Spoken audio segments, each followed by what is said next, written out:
stream. We should have all the YouTubes up. 1 second to get TikTok rolling. Mhm.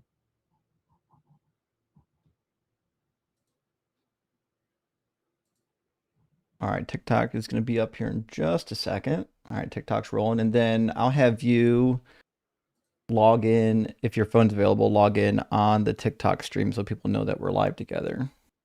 Oh yeah, for sure. Perfect. Let me switch to my backup account and monitor from my backup account. Yeah, and put the volume all the way down.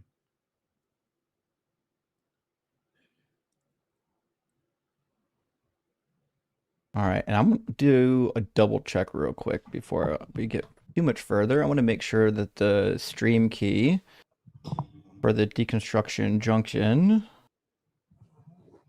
is working. Benny gave me the stream key. And it looks like we're live on the junction and we're live on the main channel. Now, we should be good to go. I think everything is up and running. I'll say this before we get started for people who might be wondering. I did rig it up so that the people watching on the Deconstruction Junction can send super chats. And all of the super chats, if you're watching on the Deconstruction Junction, all of the super chats, who, if you don't know, go directly towards the Deconstruction Junction. So it's a good way to support the Junction if you like and appreciate what they do. Let me add you on TikTok real quick. Awesome.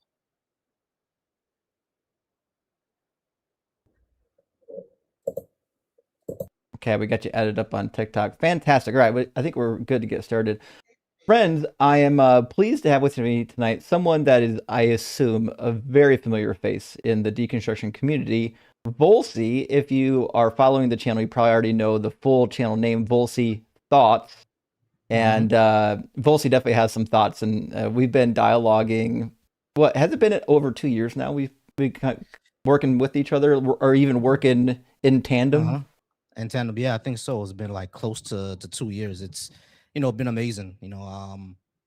Love to be here. Love to do these dialogues. Like it was creators like yourself, like Black Atheist Rants, like Thinker, all of them. They really inspired me to get started on doing all this, and it's been an amazing journey.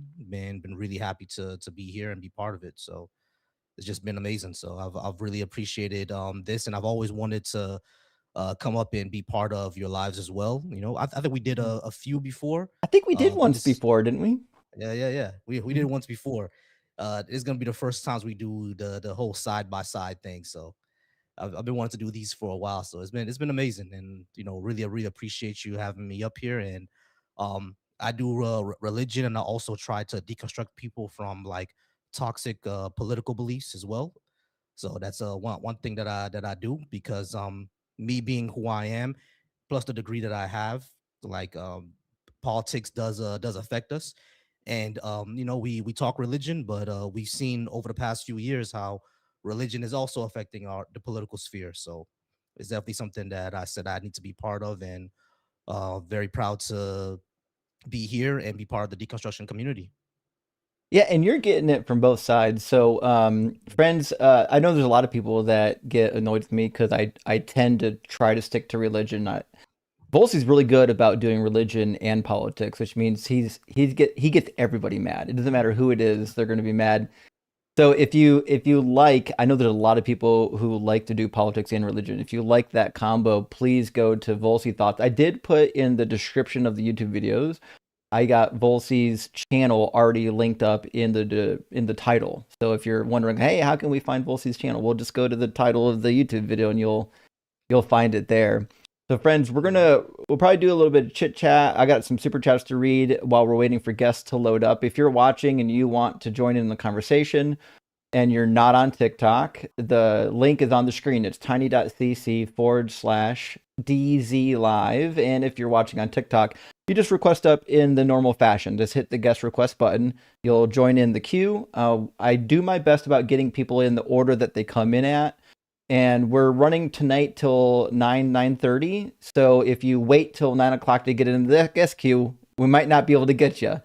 So you want to get into the guest box early so you can actually have a chance to converse with us. And with that, let me read a couple of super chats. We'll get some guests loaded up, and there's one guest already wants to talk. I've already talked to Dirk a handful Yep. of times. We'll see. Have you talked to Dirk yet? Dirk? Um, I don't think I have yet. I'm probably gonna have to hear his voice, and I'll probably have talked to him. But yeah, I'll talk to him we'll definitely. we'll we'll initiate you a little bit. House 70, thank you for the super that says non-messianic prediction. Justin, getting up often is a sign of good prep. Good luck, bud. This is actually I will concur that this prophecy is probably going to be accurate. So tomorrow morning I've got a procedure. I'm getting because I'm old. I'm almost 42. I'm getting the butt scope tomorrow. So that means today I've got like nothing but liquids in my system. Like all day nothing but liquids. So if you Yeah, see gonna me be getting tired. up, I just got to go to the restroom. I'm good to go though. Don't worry, friends.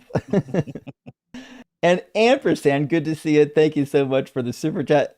First super chat. I can't. It's not always clear exactly what time they come in, but I think you might Mhm. be. And I don't want to dash your hopes, ampersand, but you might have actually been the second super chat. But listen, we're just glad that you're here. So we really appreciate that, friend. And ampersand with the second, it says, "I prophesy someone won't understand an infinite universe." You know what?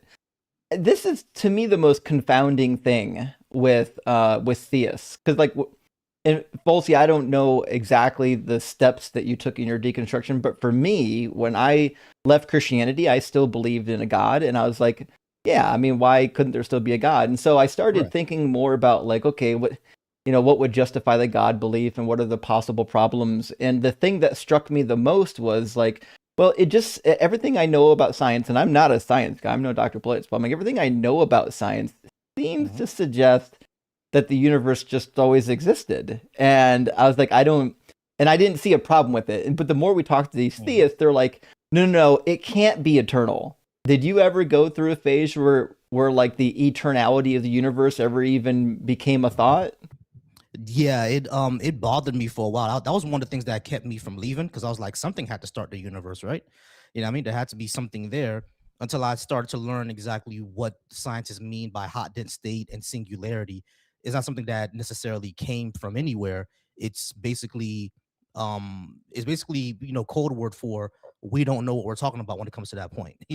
Our Right. current models of our current understanding of physics and stuff like that, it doesn't really account for it. We don't have the math or language to explain it, but it's obviously something. We just can't explain it right now.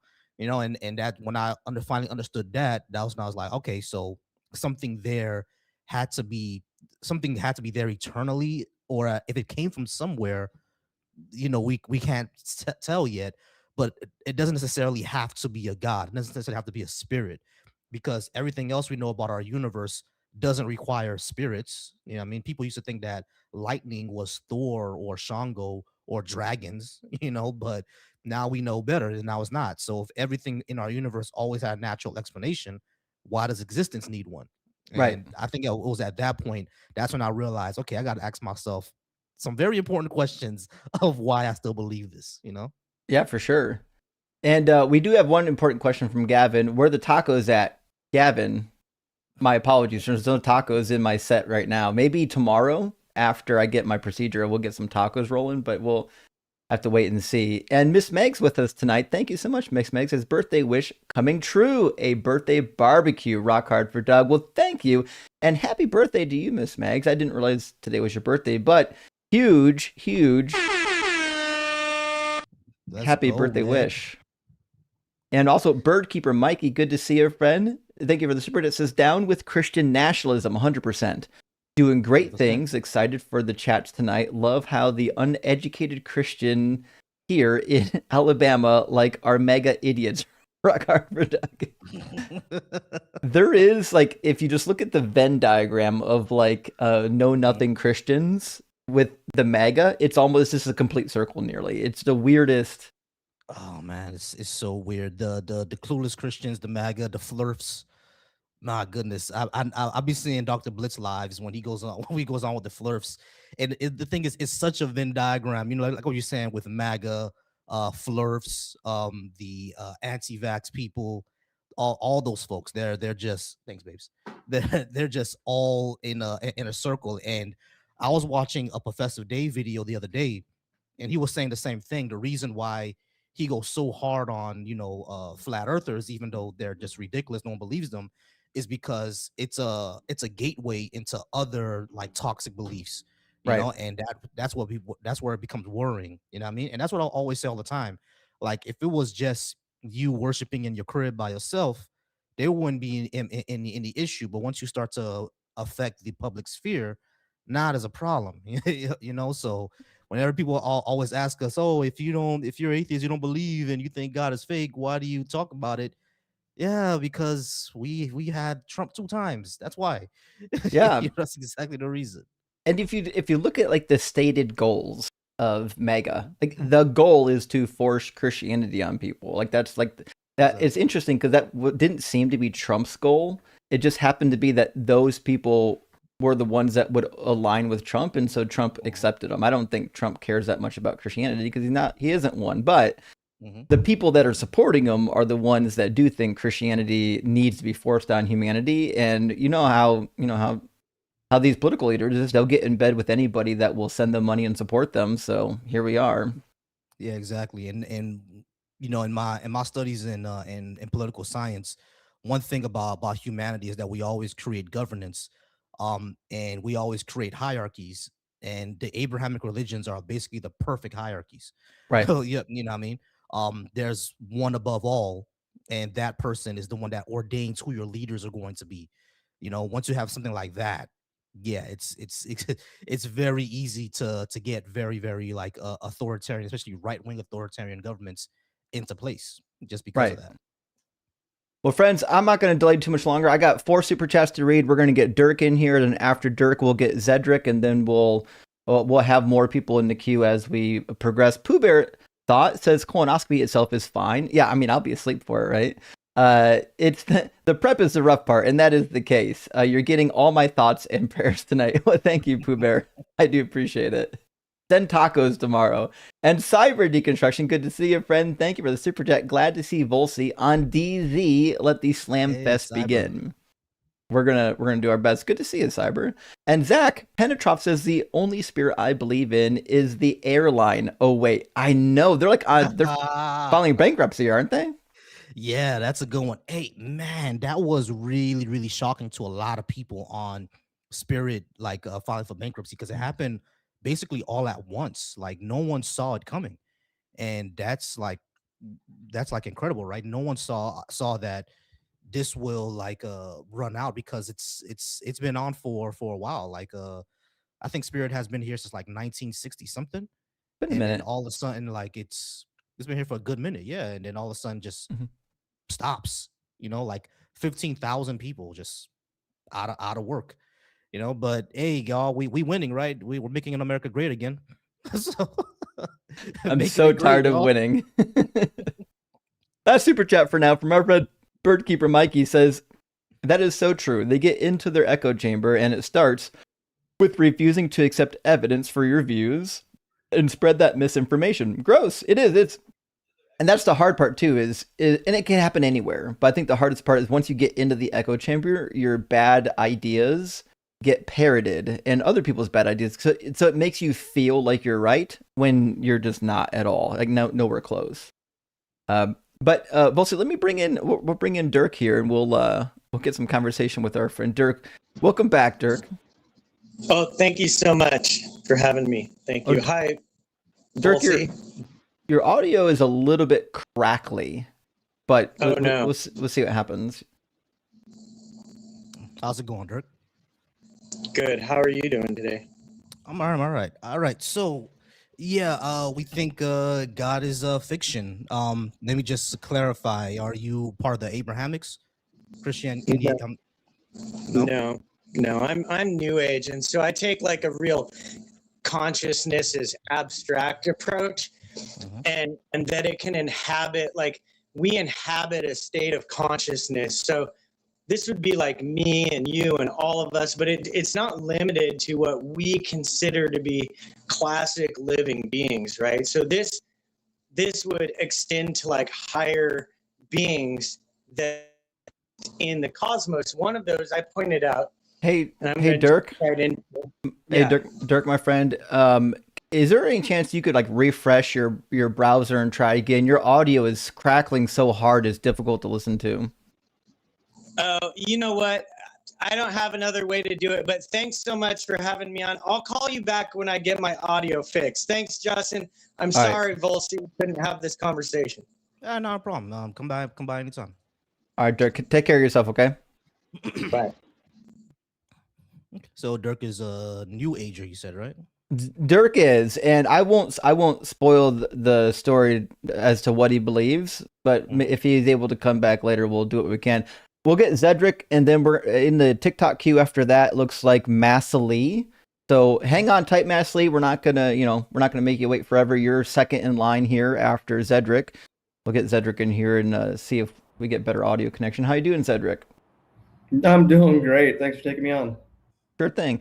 Cedric, are you at least 18 and do you believe in God? Yes and no. If you don't have any time, I will leave. I just had a really odd question to get your thoughts on something about Mormonism. I'm an ex-Mormon. Mm-hmm. Do you have the time, or I can come back later? Well, we're just doing debates tonight. It's a short night too. We're not going until midnight, but I'll be doing another Q&A at the end of the month. I did one this last Sunday. I do one, I think, the last Sunday of the month as well. Yeah, I missed it. I'm sorry, but yeah, that's all right.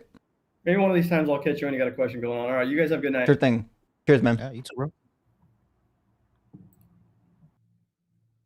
That's unfortunate. Let's grab Mass Elite Friends. We are just doing debates tonight, and I understand that it's very tempting. Well, Mass Elite just left. It's very tempting to want to pop up and ask questions, but it kind of derails the live stream when that happens. So we kind of have some boundaries. And for one reason or another, our guest on TikTok popped out. I guess they didn't want to defend the God claim. So we're in an interesting spot right now where we're waiting for some guests to load up. And so next person to request is actually first in line. Now, we'll see. My understanding is you've got some background in non-Christian religion.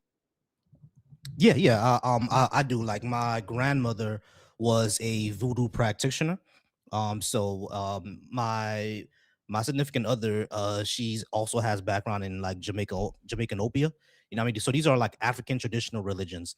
So what I like to do is, because a lot of people, we live in a predominantly Christian West, of course.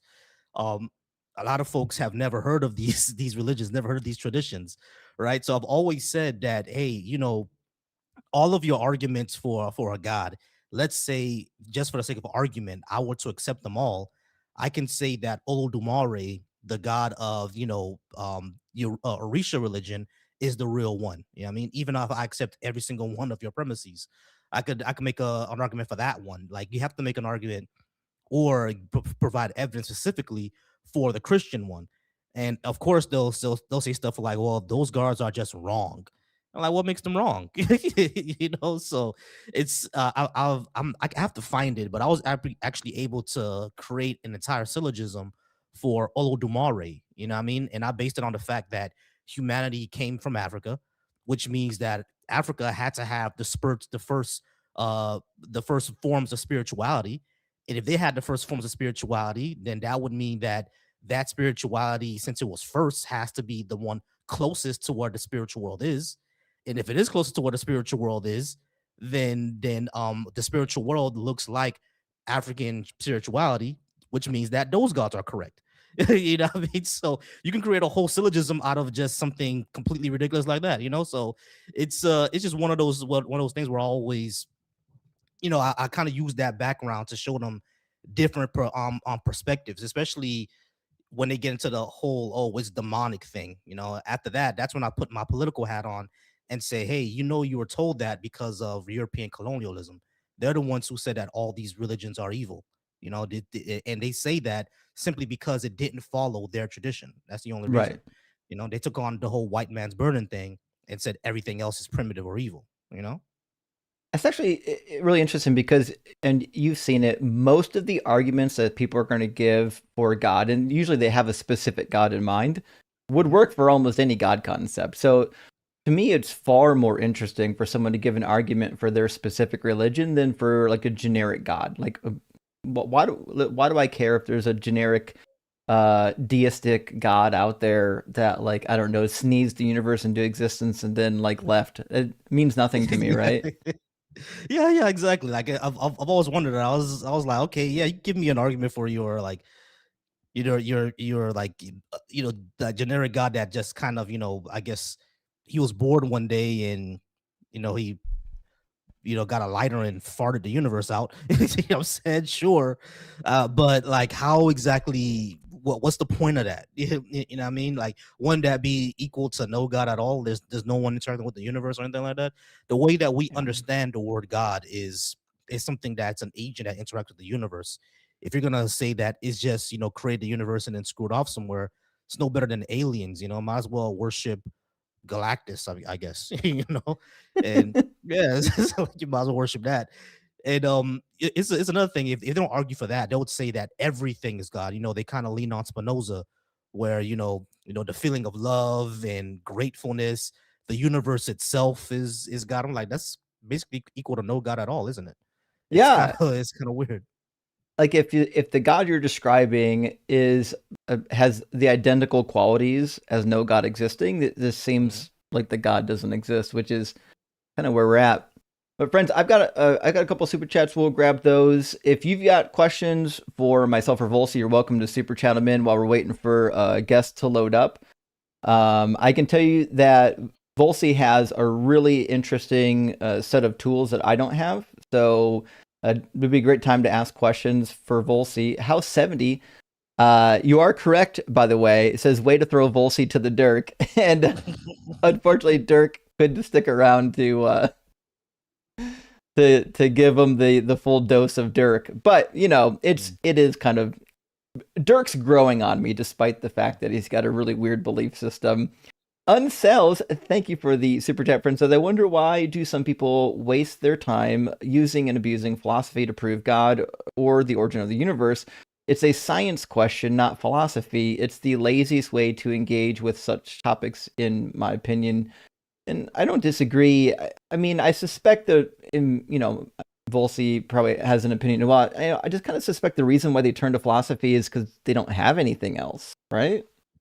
They don't have anything else. Yeah, and I was talking about this the other day. It's you could basically make an argument for anything. Now, I don't want to be dismissive of philosophy because philosophy is very very important. It's the reason why we're even talking about this, right? So, sure, like philosophy is important. But whenever I ask for, do you have some sort of evidence? Because at the end of the day, scientists, physicists, they didn't argue atoms into existence. They had to demonstrate that atoms existed, right? Of course, they had mathematical models, they had any type of argument they had. They said, if you look at these effects and these effects, this is what show atoms exist, until the point where they had to demonstrate atoms existed, right? So when it comes to like these God arguments, though, there's really no demonstration. There's no models. There's nothing we can do. All he can say is, oh, based on this argument and this argument, this argument, therefore God. And I'm like, okay, now what's the demonstration? What do we do now to actually show what you're saying is true? Nothing. I'm like, any mathematical model at all? Nothing. I've even said that. I said, hey, listen, if you can show me some sort of peer-reviewed equation that points to, a willful agent creating the universe, then hey, everybody won't be atheist tomorrow. We'll just say whatever that was some sort of agent that we definitely don't understand, like a agent from a higher dimension. But is it necessarily Christian God? Is no. Now we'll just argue on what type of agent is it, and should we worship it or not? That's the only thing that we'll be talking about in this day and age. But no one would doubt it. But so far, no one has come up with even that. Right. So it's just one of those things. You either got it or you don't. And who was that? Was it Daniel Dennett or Christopher Hitchens? He said, claims without evidence can be dismissed without evidence. Yeah, Right. Hitchens. Yeah, That that's was a good Hitchens. line too. Exactly. Mhm. Well, we got a guest requesting up on TikTok, so we'll grab them and we'll see if we can get some discussion started. I want to make sure I get the. It looks like Horace is the name. See if Horace can connect. Welcome in, Horace. Are you at least 18?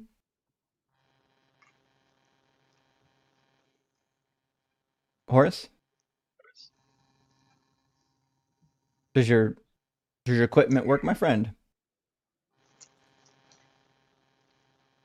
Horace, did you request by accident? Yeah. Okay. All right. We got you. Okay. Sounds like it was still in his pocket. Yeah. Okay. Yeah, he was probably walking around with it and didn't realize. The funny thing is, like, if we just, like, say we prove tomorrow through science that there is a God, we would still have no reason to believe it's the Christian God. We have no reason to believe it's the Islamic God. There's no reason to believe it's the Hindu concept. They would still like need to demonstrate that a God existing would necessarily be their God. And I think that's where philosophy is actually helpful, because well, it can't always tell you what is. It's pretty good at telling you what isn't. So, for example, if I describe something that is just inherently contradictory, we'd be like, well, yeah, that thing doesn't exist because, the laws of logic, right? Right. So I think the burden would still be to prove that their particular God is out there. And to be fair, most of the people that's engaging in the philosophy conversations trying to prove God's existence, they do typically believe in some formalized religion, even if they don't want to argue for it. So I'm not sure that demonstrating like spirits or a God existing would fix the problem. We still need good evidence say that Christianity is true, and I don't know of any good evidence that would demonstrate Christianity true at all. Right, exactly. Because at the end of the day, even if we were to show that some sort of God existed, you would still have to show that it created the universe, that Adam and Eve existed, that there was a first sin, what sin even is, and then you would have to get all the way to the Jesus stuff and all of the issues that happen there. You know what I mean? Because you're way better at this than I am, but you show how Jesus didn't fulfill any of the prophecies, et cetera, et cetera. So if Christianity rises and falls on the death and resurrection of Jesus, there's a lot of problems still, even if you were to show that the Christian God exists. If you were to show, matter of fact, it would show that it probably not isn't the Christian one. It's probably Yahweh.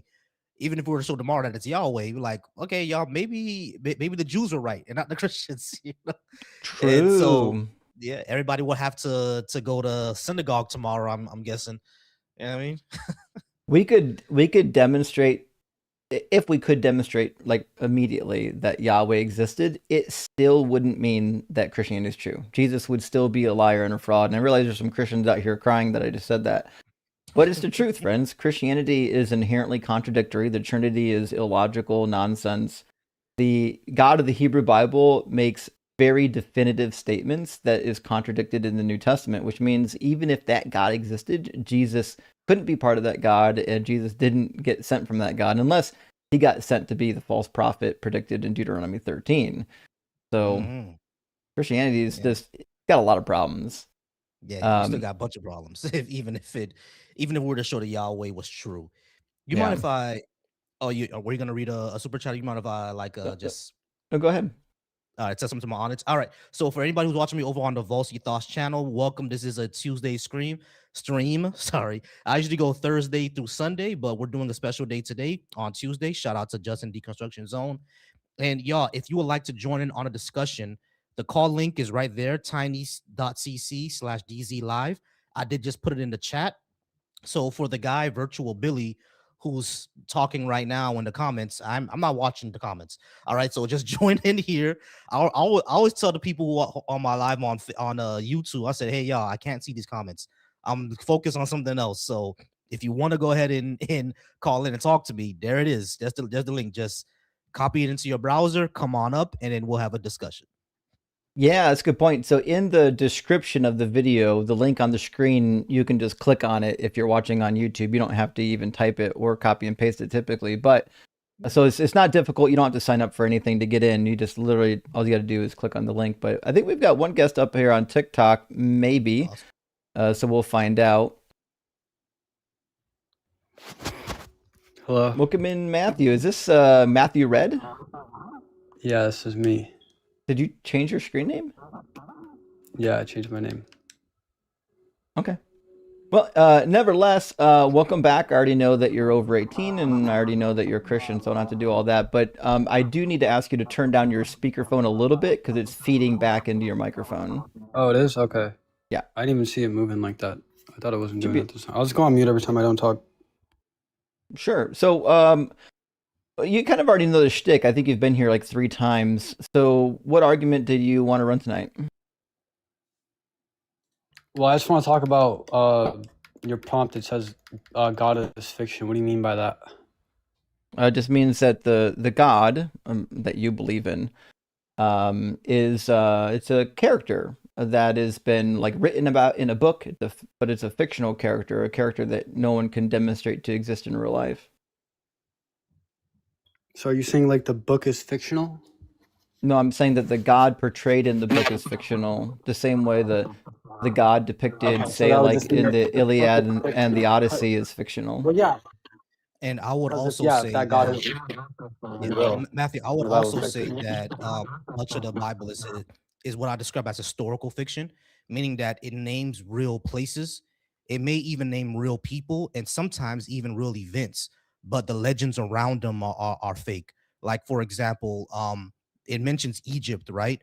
But does that mean Well, I that would think Moses saying is a real guy? That, legend would be a category hold on, error though, because that's Ma- just Ma- like Ma- Ma- historically versus Matthew, a legend Matthew, isn't the same. Matthew, I don't care. So, like, what I would say is that it mentions a real place like Egypt, right? Now, was Moses a real guy? Maybe, maybe not. A lot of Jewish historians say he even wasn't. The Exodus, where there are a bunch of Hebrews that left Egypt, sure, that could have happened, right? But the way that is described in the Bible, no, that didn't happen. What didn't happen? The Exodus story, at least the way that it's described in the Bible, with all the Well, curses who's and talking about crossing Exodus the though? Red Like Sea, et nobody ever cetera, et bring cetera. this up though. Like, what are you even I didn't talking hear you about say right that now? We again. never brought that up. We never brung up Exodus. What are you talking about? What I was trying to say is that the because Justin said that the God of the Bible is fiction, or the God character in his book is fiction, and I would say, just to extend on that, I would describe the Bible as historical fiction, meaning that it names real people, real places, sometimes real events, but the way that it describes them are mythology, basically. Okay, what does that have to do with Exodus? The Exodus And wait, story what was is even the question? You the told me you Exodus bring up story. Exodus. And what, The Exodus what was story. you asking The me? Exodus story is Exodus story is an example of what I'm talking Oh, about. you asked me It if that names a real happened, place. right? No, that's not what I asked you. Listen to what I'm saying, Matthew. Lock in for me. The Exodus story was an example of what I was giving about historical fiction, meaning that Egypt is a real place. Pharaoh Ramses was probably a real person. Moses was probably a legendary figure. Yeah, I mean, not the way described in the Bible, and all the curses and the 10 plagues and crossing of the Red Sea, all those are just mythologized. So there could have been a group of Hebrews in Egypt that went ahead and left Egypt, and even left Egypt with a leader leading them out of Egypt. But the way that they describe Exodus is what's mythologized. Does that make sense now? Okay, so you're saying that you think that it's fiction based off of Exodus, mostly? Am I? Like, Am, I don't am I know. not? I think it Is it my fault? It's not your fault, Matthew. All he's saying is we were talking about historical fiction, like in the Bible, and he's just giving you one example of what we're talking about. Like the Exodus story is Oh, clearly okay. some Oh, form of historical mythology. well, yeah, that's what I was trying to say earlier. Well, I know that you guys don't believe in God, and I know that you're trying to say that the Bible is fiction, but yeah, obviously, if God isn't real, then yeah, it would be fiction because it would just be man-made, right? So you're saying that the Bible is fiction because it's man-made. I mean, that's part of it, yeah. It's part of it. Yeah, it's historical Okay. fiction. So why Okay. would we believe that the God of the Bible does exist? Yeah, let me just pull up my notes real quick. I gotta get a verification code. Just give me 1 sec. Sure. All right, cool. Are his notes on his phone? Probably. If your notes are on your phone and No, you I'm swipe trying to. out, we can't hear you. I'm on my. I'm not home right now. I'm not. I usually am on my computer, but I'm using something weird, and I gotta Fair sign in enough. my note app real quick. Just give me 1 sec. I need to verify my email. Hold on. Okay. Because I wanted to talk about something certain that I was preparing. Because we haven't talked in like I think a week or two, and It's been a bit. last thing we talked about was the resurrection, and I got a lot of new stuff I would like to bring up. We Yeah, don't I'd have love to to really talk talk about it all too much. But Love to talk about All right, cool. resurrection.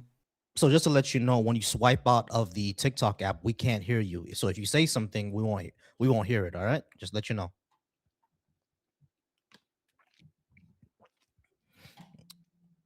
The fun thing with yeah, the he's- resurrection, Volsi, is that we could just grant that the resurrection happened and Christianity would still be false. But I think Matthew here wants to. I think he's got some new talking points to try out, so I'm eager to hear him. Yeah, because I remember the last time that we talked, you were telling me like something that the Greek Septuagint is 500 years after Jesus, but that's actually not true. I never said that. Yeah, you did. No, what I said is that the documents we have, the actual physical documents, post-date Jesus. Oh, so you didn't say that the Greek Septuagint itself was 500 years after Jesus? Because you asked me Nope. for a manuscript that fixes the verse, and then The I told you the Greek manuscript- Septuagint is older. And the also, manuscript- I failed to mention that the Dead The Sea manuscript that Scrolls you actually seem fixed listed too. post-dated Jesus by a long shot. Oh, So, the I mean, certain manuscript that I mentioned. Oh, you're talking about the certain manuscript that I mentioned. Well, Yes. I said the Greek Septuagint. I never brought up like a. Oh, so you're saying that? Oh, so you're saying the verse or the main? Okay, the verse, right? Wasn't What I'm added until saying is 500 years after Jesus. Is that what you're we saying? don't have a complete Greek Septuagint that predates Jesus. Like all of our complete copies of the Septuagint post-date Jesus. The Sinaiticus is the earliest of them, and that's the 4th century at best.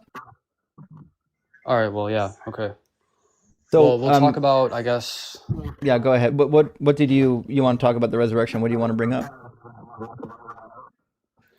Yeah, I do want to talk about the resurrection, but I feel like I don't know. Saying that the Bible is fiction is just like without actually giving me a reason, because like there's a lot of reasons on why it shouldn't be, and I can give you those too. You might have a lot that say that it could be, but I have a lot that say it's not. Well, let me ask you a question. There's different too. I don't really need to explain it. We all know that we all have good reasons to think what we think, right? Maybe not.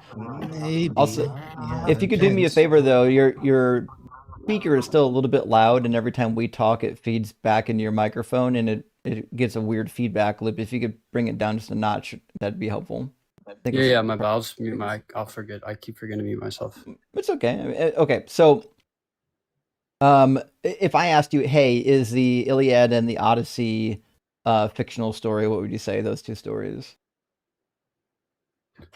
I would say I'm agnostic on that because I don't know. You don't know if like Zeus is real?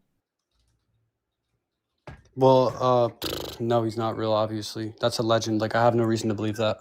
Right. We're But just like saying I that said, I would have to be agnostic because I'm not too knowledgeable on it. But I would say I'm leaning more towards no because I mean, I have no reason to believe it to begin with. Right. Because the Iliad and the Odyssey mentions, Cyclops and trolls and mermaids. Yeah, that's where the word where the word legend comes in. You know what I'm saying? Yeah, right. But there's no reason to believe that because there's no evidence of Cyclops and trolls. Well, yeah, I just wanted and to talk mermaids, about right? the second law of thermodynamics because last time you were telling me that Again? the universe. Bro, what? What'd you say? Wait, hold on. Well, whiplash. What? How do we get Yeah, I there? want to talk about the second law of thermodynamics. Justin knows. Wait, I- Because hold last on. time How he do was we trying to get give me an there? analogy on how that doesn't mean a beginning, but I mean not a static eternal universe. Because yeah, and I could explain. Well, go ahead and give your argument, and I'll tell you why you don't understand Okay, thermodynamics. well, do you want to premise the premise? Because you already know what I'm about to say right now. Like you already know what this argument is, right? I mean, there's multiple arguments. It's the Kalam cosmological argument. But the Kalam is not the same as the argument from thermodynamics. Oh well, I mean it's a part of that, I guess, in a way. It's part of the justification. Tell you what, Matt, you just figure out which argument you want to run and go ahead and run it. Okay, and look. we'll do it. All right, so look, the second law of thermodynamics is entropy, right? So entropy equals energy spreading out, becoming unusable, right? No. It's always no with this guy. You always know something new. What is it now? What are we not understanding now? What is it? Tell me. The word entropy is just describing how we're calculating the amount of energy in something, right? So when well, say we have a cup of coffee, right? There's particles inside of this cup of coffee, and the hotter it gets, the more those particles move around and they become what's described as disorderly, right? And the cooler it gets, the more they're gonna like crystallize. So like if I let this sit in my cup forever, it's gonna cool down, and eventually some particles are gonna bond to each other and crystallize, and they're gonna have a lower state of entropy. So the universe, when we talk about entropy, we're really talking about like the amount of energy. Yeah, but doesn't entropy work different in the cup from the universe? Well, it can. We don't actually know if the universe Because is I don't really think isolated. that's how it works. I don't think it works like that. How the way you're putting it. It does. When like, it comes so, to the universe, when it comes to the universe, I don't think so. So entropy inside of a cup would be an isolated system. We don't know. Yeah, closed We system. don't know that. We don't know that. Oh, okay, so wait. Doesn't the second law of thermodynamics say that in a closed system, usable energy decreases over time? No. Right. So the second law of thermodynamics it's always is no. Oh, but he says do you, right, but do you you say just no. want so me which to? one is it? You just want me to read you the law, or He says right, you say no.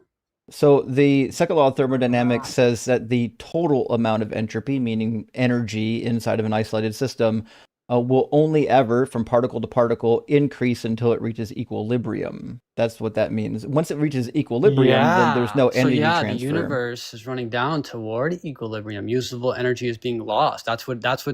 No, you the can't heck? lose energy. Energy doesn't just disappear. Energy transfers, like so when you run electricity through all you're doing a is ceramic explaining what equilibrium resistor, is. if you run talking electricity about? through a ceramic resistor, then what you'll find is like there's energy that's dissipated through heat, but that energy doesn't just disappear; it transfers into. I'm lagging so bad. I'm lagging. Our atmosphere. You're not even talking to me. I'm lagging. I'm talking to you. All right, so you want to swipe out and come back? And all you're doing is explaining what equilibrium is, but like I said, in a closed system, usable energy decreases over time.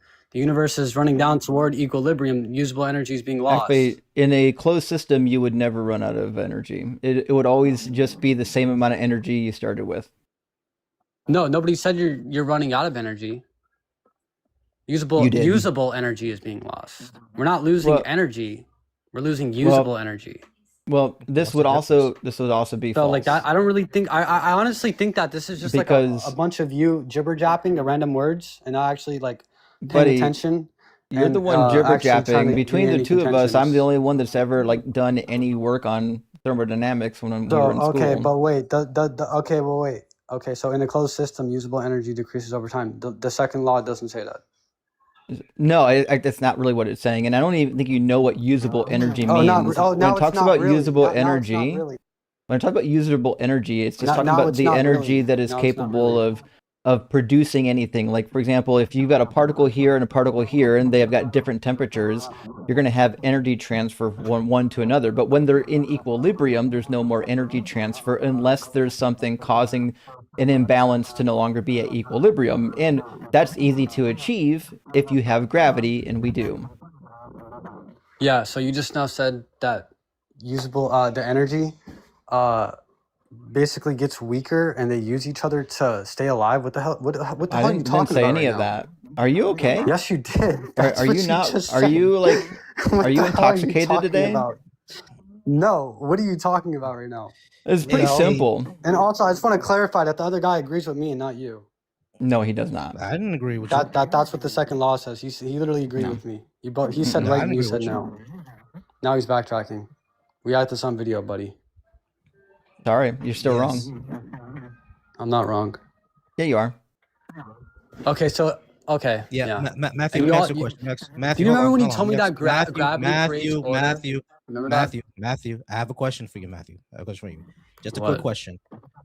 Amongst the three of us, who is the electrical engineer that actually has done work on this?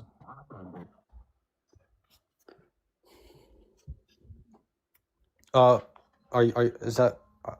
you finished? The subject that we're talking about. Yeah, I'm finished. I'll ask the question. The subject that we're talking about. Who's the person who's actually done actual work on it? Who's the electrical engineer that actually has done work on it? I thought you were gonna say like, we're the ones who actually do the work, and we know and you don't. But yeah, it's not like he's totally disagreeing with what I mean, though. He literally said no at first, and then he said no, not really. I'm going based off of things that he I'm- said before in the past. So everything that I'm saying right now is just basically You words that he clearly said aren't and a contention doing for the words that anything he with said. things I've said before. I've told you. In This is fact, literally this is I've just got a contention I've for got everything that you notes said. from the last No, thing that we've talked we got about, and videos. as usual, you have no idea what you're talking about, and you don't even have a good memory. Okay, but literally everything that I'm going based off of was what you said. What are you No, it talking about? wasn't. Hey, Matthew, Yeah, it how does is. this any of this get us to a God? Because It we still doesn't. haven't gotten to that yet. We haven't gotten to a God yet The at universe- all. You just keep talking about Well, entropy, closed the systems. question you're asking. We're not at a God yet. What are we at? When No, we get to the God the thing? question right now that you're asking, how does the universe beginning prove there's a God? That's the question you're meaning to ask right now. No, That's we not what didn't I'm mean to ask asking that you. at all. That's what I'm asking No, you. I'm because he asking said, you how does everything that you're talking about. How does it get He's us to a saying, how God? does the universe? Because this is an argument for the universe beginning, and he's saying, how does this universe? He's saying, how does this get us to God? Matthew, You're saying even the if the universe universe beginning doesn't prove began, that God. wouldn't show that the God you believe in made it. That wouldn't show it in what way? If let's say if we grant you that the universe had a beginning, that would not demonstrate that it was the God that you believe in that created the universe. Yeah, but wouldn't that demonstrate that it needs a cause, right? It would demonstrate it would need a cause, but that doesn't mean that the cause is a supernatural. Okay, what would agent that cause outside be of like? space What would and that time. cause be like? What would that We cause be wouldn't like? know. It could be a natural cause that we don't understand yet. Okay, but if the universe began, what is the universe beginning? Space, time, and matter, right? No, there's a number of okay, different so models. what are you talking about? There's a number of different models for the beginning of the universe. Some of them include Oh, okay. no time at all. Hold on, my cat's trying to destroy Can you give my me desk. one model that goes eternally into the past, real quick? Yeah, you can do Sean Carroll's cyclical Okay, yeah, model. give me it. Show You me can it right now on the do- screen. Show you the There is model, no or model. show you the cyclical. Show me a real physics model. Show me a real physics model that goes Yeah, Justin eternally would into the know. I past. wouldn't know. Justin Okay. would know. But Yeah. Show me a real right now. physics He knows. model that goes eternally into the past. Oh, easy. Okay. 'Cause you Well, can't. there's a bunch of them. Sean Carroll is vaguely popular right now for this particular thing, but there's also the Hartle Hawking, but that's not the one I'm thinking of. The one I'm thinking of is Roger Penrose's cyclical model. That's probably the one I like. Oh, you're Well, talking maybe about the one I Triple like C? best. You're talking about Triple C. No, I'm talking about Roger Yeah. Penrose. That's. Oh, I thought. Oh, David. I thought you said David Penrose. My bad. No, Roger Penrose has a conformal concyclical cosmology model. Wait, is that Roger or is it David? It's Roger. Okay. And there's a bunch of them. There's like 12 different concyclical models. Like you can pick your poison there. And all of the concyclical models work mathematically and they have scientific support. What we don't have any scientific support for is a magic man in the sky that zapped the universe into existence. Oh, I know what we have support for. So the Big Bang Theory is a standard model, and then you say that we have the Copenhagen survey, but that doesn't say that there's no beginning of time. It's just saying that there's not an absolute beginning. So you're just going on live streams and lying about everything The because survey, you know you're wrong. we went over this last time. The survey The survey does not say that is, time did not begin at the Big Bang. we'll just That's not what it pull up says. the survey again since you weren't It says listening it's the first not an time. absolute, not an absolute. Yeah, we'll beginning of just time. Matthew. Woosah for me real quick, bro. Woosah. All right? Okay. Because you're super excited to go Woosah? a mile a minute. Yeah, woosah. Woosah. Are you saying that I'm like, gish galloping relax. right now? Yes, Matt. I'm saying Are relax. you accusing me of gish gallop? I'm accusing you of being too excited. Relax, bro. I need you to relax. I'm Because not every excited. every time we say something, you have to jump right in and interject. Relax for us real quick, bro. Because I don't even know who you are, buddy. All right, I'm talking to this guy. Buddy, I'm Al. that guy. Yeah, I mean, I'm that guy. That's who I am. I'm that guy. I'm Matthew. the guy that your girlfriend wants. I'm that guy, Matthew. Hey yo. My girlfriend's 15 years old, bro. Are you wait? How the fucking old are you, Matthew? Oh, I didn't think about that. You're My over bad. 18, you fucking pedophile. Yeah. It's like, how old is No, you? no. Now that's going into the chat notes for today's episode. Yeah. How old is you, I Matthew? didn't think about Admits that far. My bad. He's a pedo. That's gonna go really well for you. Yeah, man. Talking about What? not thinking. I tried to get you. I got myself. I guess we got each other. No, wait, you no, I'm not actually going definitely out got with a 15-year-old, yourself. That was a big cell phone there, my guy. But yeah. There'll be a blender. Yeah, that'd be a blunder. W ad So hominem. we'll no, you said it of yourself. I'm just agreeing with you. So we'll do this for the last time. I won't be doing this again. The survey is this dude's not even sober. All right, you know what, Matt, we're not gonna do No, this I am. today. I am. No, no, you're not. I don't think you're okay, bro. And you got to get Yeah. out of here before you get arrested for pedophilia. Apparently. Oh Wow. my goodness! Well, Wow, he really proved amazing. God today. I mean, are you a believer now? Okay. Well, Oh, shit, my friends. goodness. We've got some people loaded up here. It looks like Timegate is going to be next. If you want to be next, now's a good time to get in. Don't wait till 9 o'clock tonight to get into the queue because we might not be able to get you. And Timegate just left, so I guess we're going to do Brian after that. Chris Dover, good to see your friends, is still not related to Ben. Thanks for clarification, but he seems cool. Scheduled for shoulder surgery number 8. Holy shit, that's a lot. To fix my God's perfectly designed anatomy. May Doug keep me safe and bless Justin's cleansing. Thank you, Chris. I appreciate that. And hopefully your 8th will be your last. Holy shit. But Yeah, man. Hope you're all right, Chris. fine tuning and all that, right? Chandari, thank you for the super chat. Says question for Volsi. I apologize if this is inappropriate, but as a black person, how do you feel about black Christians given the history of slavery? Nah, not offended at all. This is a question I get a lot, and I always say what Chris Rock says: you have a very short memory. That's what I always say. You have a short memory. One of the things about Christianity, the thing is that when it comes to speaking to black Christians, I try to be very, very understanding because I came from that tradition, and not only that, because of the history of the United States, because of the history of the West, there were not a lot of institutions that black people could have built where we were free from scrutiny, or we were free from not being feared or free from hatred. So the only thing around that time was Christianity. The black church was the center of community. Yeah, I mean, it was a center of communal relations, of childcare, of even business and commerce. The black church was it. So I get it. For a lot of people to, for a lot of Christians to, a lot of black Christians to leave Christianity, they're not only losing their support network, they're also losing a sense of their identity because it's been part of the community for so long. So I am, person like I am, empathetic. That's the word I'm looking for. I am very, very empathetic towards black Christians, but being empathetic doesn't mean that I can't be assertive in saying that this religion has caused damage to our community as well. Yeah, I mean, for a lot of beliefs within the community, a lot of the toxic beliefs that are internal into the culture. This is more of a political thing. I don't want to go over live, but a lot of these internal issues that we have, a lot of them are from Christianity, especially when it comes to misogynistic beliefs. You know what I mean? A lot of that comes from Christianity. A lot of that didn't really exist prior to that. You see what I mean? A lot of it comes from Christianity and Islam. So anytime I meet a black Christian, the first thing that one of the first things that we talk about is the sense of identity. And I get that. I do get that. I do understand that. But I'm always still assertive in the fact that this has caused damage to our community and we need to deconstruct from it. Even if you end up still believing, the fact that you think more critically about what you're believing now is a win for me in my opinion, because there are too many people.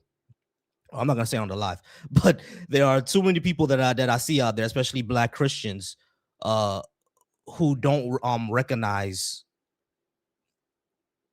I'll end it there. It goes into a lot of things in our community, and I'll have to end it there. But yeah, but thank you for the question. I appreciate that. I'm very empathetic towards black Christians, but I'm still assertive on how much damage the black church has caused to us. All right, we've got a couple people waiting to get in. I think Brian was next. So let's look at Brian.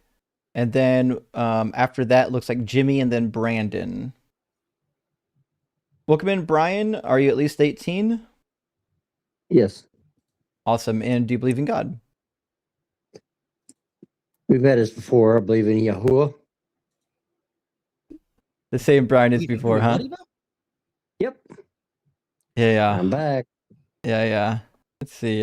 What? Let me see. Yahuwah, what's that? Believes in Paleo Yahuwah Hebrew. Shua Chabava. There we go. What? And It's called Paleo Hebrew.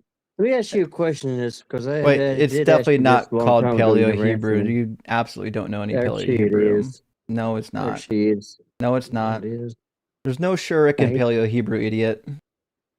I'd hate to break the news to you, but yeah, it was like BC when that's first script of Hebrew, so you don't know your Yeah, history. and there wasn't a Shurik in the original form of Hebrew that No, came but I'm not closer to saying is the I'm comes not closer going to to the argue exilic something I already period. got evidence of. You know, you I'm not here don't. to argue that. All right. Well, I know You're you're not not here going to to argue prove that, so me you different shouldn't from have who said I it. believe in. Oh, What I'm well, saying is that it you asked me a already question, I is the answered your case. question. That's But proper Brian, communication. When I asked you a yeah, question, you're a great you answer your question, communicator. You're right? the best of the There you go. communicators. Can't wait. So, what's your So in argument other for God words, you're today? fast talking.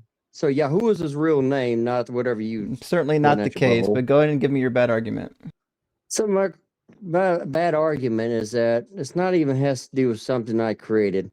It's something I listen to. So when I hear your guys' speeches, and this is an atheist, and you guys are trying to prove a point to what you call Christians, He's not going to bring and an you're argument. trying to, usually I am. So you actually have to listen. So you actually have to understand that when you're bringing all these points up, you come attacking at scriptures, and your scriptures or attacks are they're come as what you was trying to call the other dude a pedophile. Is that your biggest argument is that if we have a heavenly Father, how could he let children get raped? No, And that's you guys never been hit our that argument. point, Not and it's once. sickening. Brian, never once have I ever said that. What I Really, said, go back to what I your said video. was God didn't allow it; He caused it. That's the difference there. Oh, The he allowing caused it. something to happen, first of all, is terrible, but causing it to happen, I think, is even worse. He caused it to happen. I know He did. Yeah. So cause the people fail the citizens around them and don't protect them. That's somehow his responsibility because No, He you caused lacked it. your part actually protecting your neighbors, right? No, I no, thought he He was all says He's powerful. causing it. Oh, fuck yeah. I thought he was So all I'm powerful, saying Brian. is that everybody likes to put the point to him because they're lazy. They don't want to actually take action in their own hands, He protect not all one another. powerful? But you're like all powerful. What? He gave you power, didn't he? He gave you free will, didn't he? Yeah. He Well, I did, mean, but he's the one did he that's tell watching you? over. Hey, but did He's he the tell you one. when he He's the created one. you? Hey, Brian. Let's go through this from the beginning. As a matter of fact, does Okay. God know everything? Is He all knowing? Yes. Okay, so if He's all knowing, that means that He knows everything we're gonna do, past, present, future. He told you that. So we don't have any free will. Everything that we do, He already knows. It's already set in stone what we're What does gonna that do. have to do? No, that's not You the just other said we point have at free all. will. If You you just said just He has. said that, Wait, you don't know hold on, scripture. Brian. I just asked you, does God know everything, past, present, future? You Yes. said yes. Did He Yes. create everything as well, past, present, future? Yes. Okay, so if He knows everything, past, present, future, He created everything, past, present, future. That means Yes. me right now doing all of this, He created these events too. So I don't have free will, So according to you. actually, no, that's not what he said at all, and that's way out of I'm text. going off what you said. No, Okay, I didn't say let's that go was through this text. again. Let's go through this again. Does No, God let's know slow down to you. everything, past, present? Brian, No, I'm does saying God know this. Brian? You can Does keep God, repeating the same thing. I'm gonna keep saying Brian? yes. Does God know everything, past, present, If we future? all fast talk each other, I'm gonna tell you right now, I can do this all day long. Brian, does God know everything, past, present, future? Did I say yes? Okay. You think my answer is gonna change for you? Did God create everything, past, present, future? What was the answer last time? It's not gonna change. Okay, you said yes. That means according to Okay. your worldview. That means That according to has nothing to do that with what means you're talking according about, to Chief. the theology that you just stated, we don't have free will. Actually, According that to is your a theology. lie, what you just stated, because it has nothing to do with what was said. Because he created something, what does that have to do with free will? Free will is the basis. I give you a simple set of rules. You have the free will either to follow them or to disobey them. He's not going to force it down your throat. He's not going to bully you. He's not going to kill you for Well, not that's not believing in it. true. He says you have the free will to walk this earth and do whatever you want to do. And if you No, he choose not to didn't. walk with him, that is your path Well, and your that's punishment at that's the end. not free So you will. If you said have to punish the somebody, past, the if you future, and the punish present, somebody for right? making a decision, they don't have free will. Means he's watching your heart. So, Brian, we need you to He focus knows because exactly what Volsey's you're trying to doing. So when you explain get to something to judgment day, you that maybe is like in your understanding. Okay, so maybe I'll dumb it down. Let's imagine that like I'm a creator, right? I know all the future, right? So in this analogy, I know all things. Now I'm at the top of a hill, and I've got one ball to roll down that hill. I've just got one ball, right? Now I'm at the top of the hill. No matter where I put that ball, I know exactly where it's going to end up when I put it down that hill, correct? mm-hmm. Okay. Now, if I put it down the front side of the hill, does that mean that I wanted it to roll down the front side of the hill when I could have put it down the back side of the hill? I have no clue. Well, try to think, okay? If I know the future and I've got an infinite number of options for me disposing of this ball down the hill, and I decide to throw it down the front side of the hill, does it not imply that my desire was for everything to happen where that ball went when I put it down in front of the hill? Yeah. Right, because I'm not making arbitrary decisions. I'm all knowing. Okay, so what that means is the outcome of me pushing the ball down that hill was the outcome that I wanted. Now, as it turns out, God did the same thing. He had an infinite number of worlds he could have created. He knew the future, and he decided to create this exact world, the world where Volsey and I would be atheists, the world where you would be an obstinate believer. This is the world he decided to create, even though he could have done anything. The minute he spoke everything into existence, he knew that this particular iteration would result in every single thing happening. So what that means is you only have the illusion of free will because God personally selected the world where he knew you would make the decisions that you made and we would make the decisions that we made, but he selected that path for us because he had an infinite number of paths to choose and he chose that one. That's why you don't have free will. But you just said you had free will. You said you had the world that No. actually made you where you complete atheist, and yet you're on the phone. And I- I haven't seen you getting smitten yet. I Have said you been smitten? the illusion of free will. Illusion. Because funny is that I have the choice to believe, just like every other person out there that believes in our Heavenly Father, and No, you you don't. have a choice to believe, to actually believe that when you die you go to a black hole and that's it. You actually don't have the Nobody's choice. going to judge you. You don't have the choice. What I'm saying Brian. is that You only think that you here's have two the different choice. things. An atheist belief is that When when God you created die, Brian, when there's no God created the world, consequences. did he know that you were going to be a believer? Actually, he actually built it for a family and hoped that we would actually be Try a this family. again. But When God but he created gave the us the free will world, to decide did if you want he to or know not. that you were going to be a believer? Yeah.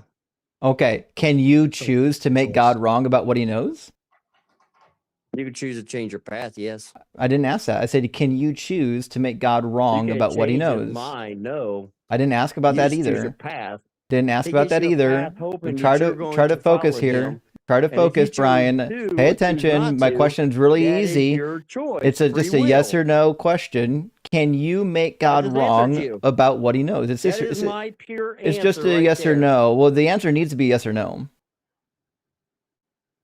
Yes, try it if my again. Heavenly Father knows I have choices and I chose what No, path I I didn't. go. I didn't ask you Brian, about that wasn't the choices. question. That wasn't the question. The So if question I was choose, no, what I'm saying is, if you Brian's choose crashing out hard. Brian, listen you to us, can't say please. my name all day long. What I'm Brian, saying listen is, to us, you're not please. listening. Ryan, listen to us, Okay. please. The question that we're trying to ask you is, can God be wrong? No. No, he can't. Exactly. So that means that we already established, like you all agree with me, that the God that you believe in knows everything and created everything, which means he possibly can't be wrong. Which means that So nothing's I don't done have. wrong. That means that I have the illusion of free will. You have the illusion of free will because everything that we do, he already knew what happened. We can't Actually, choose that's not anything an else. illusion. We can't choose Free anything will else, is though. basically But Brian, we can't choose choice. anything else. Brian, we cannot Yeah, you choose anything else. Yeah, We you cannot. can. Because no, you Really? just said You just said that God you're knows on it. actually a Brian, live Brian, chat Brian, right listen, now. Brian, You're on a you live just chat right said, now. you just said that God knows everything and he cannot be wrong. He knows our choices before we make them, Okay. and he What does cannot that be have to do with wrong, you, though? which means that I cannot choose anything different than what God already knows. Really, what does that say about you, though? Look at your screen right It, there. It says it just means God that is it's fiction, predestined. right? Prove us Yeah. wrong.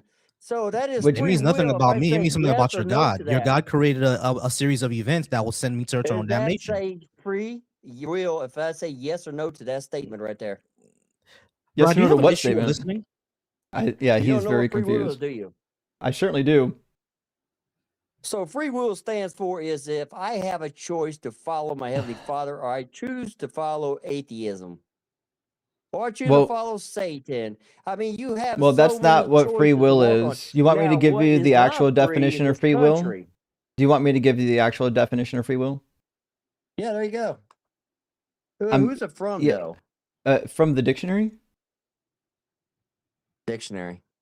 It's the ability to make a decision without any outside force or coercion. But the problem that you have Okay. is it's not, you don't have a free choice because one of two things is going to be actually both of the two things I'm about to say are true. One, God will punish you if you make any decisions that he doesn't like. And number two, he already created the world where you would make this decision. He could have created any other world. When he made the recipe for the universe, he specifically included all the ingredients for the universe to be exactly the way he wanted it. And those ingredients meant that Brian is going to believe a thing, and you can't do anything about it because if God created that world and knew what you were going to do before he created it, then even after he created it, you couldn't have chosen otherwise. I'm confused where you're lost here. You We are know. confused. Let's go back to Yeah, your we are. childhood. So You when are your very dad, confused. You so are when very your confused. dad told you, no, I want to explain this. When your dad told you, hey, boy, you better not stick your hand in that candy jar before you eat your dinner. They only You have had a choice one to either listen illustration to your ever. dad or you choose. Hey, Holy no, shit. this is a good representation. You don't want to hear No, this. it's not. This is actually factual. You're It missing the supports exactly part. what it's You're saying. missing. So that No, you're actually, missing, I'm getting Brian. the You're point now. actually You don't wanna missing the hear it. piece. No, you're missing the piece because the analogy is that the person one created all things, and number two is omniscient. Your dad isn't omniscient, and your dad Actually, didn't how create you the know that? universe. Your dad knows exactly what you're going to do. He knows you want your hand in No, that he cookie doesn't. jar. Wait, are No, you yeah, he does. omniscient? Do you know everything your What I'm child ever saying is, did? you know your kid's looking at that candy jar. Imagine, He's hungry imagine for that being this candy. You know he's dumb. going to sneak it out. Imagine being so No, it dumb just that takes you common think sense. having a little bit of But predictive you don't want to hear this ability over analogy your because if children it is goes the this way, equivalent it of proves you having wrong. omniscience. It Brian, doesn't what prove So me happens you when wrong. your hear It's this. parents are stupid. wrong? Our Yeah, father it's is very just like our stupid, Brian, because dad. what happens when people are wrong? Because my parents Really? thought that I That's would what I'm take trying to tell you. my parents thought I would take the cookie out the cookie jar, but I never did because I was a very There you obedient go. child. My sisters There you did, go. but I didn't You because had my free sister will. because my sisters were the ones who were disobedient. They took the cookies. And what I happened to didn't. them? But my parents thought that I would take the cookie, and they were But wrong. what happened to your The sisters? issue here is that what Justin already said. Our What parents are not happened to your omniscient. sisters? Brian, our Answer parents the are not question. omniscient. No, I'm not listening. Our What parents happened to are your not. I'm not sisters? listening. The Yeah, parents know are you don't want not to hear truth. omniscient. yo, Our lighter. parents So are here's the not real facts omniscient. that you don't want to Our hear. parents are not all knowing, Brian. Our Okay. parents are not all Here's the knowing, facts Brian. you don't want to hear. Our 'cause it parents are proves you not all wrong. knowing, Brian. The This God proves that you you wrong believe here. in is supposedly You all can knowing. overtalk somebody all day long, but you're not getting the point. Brian.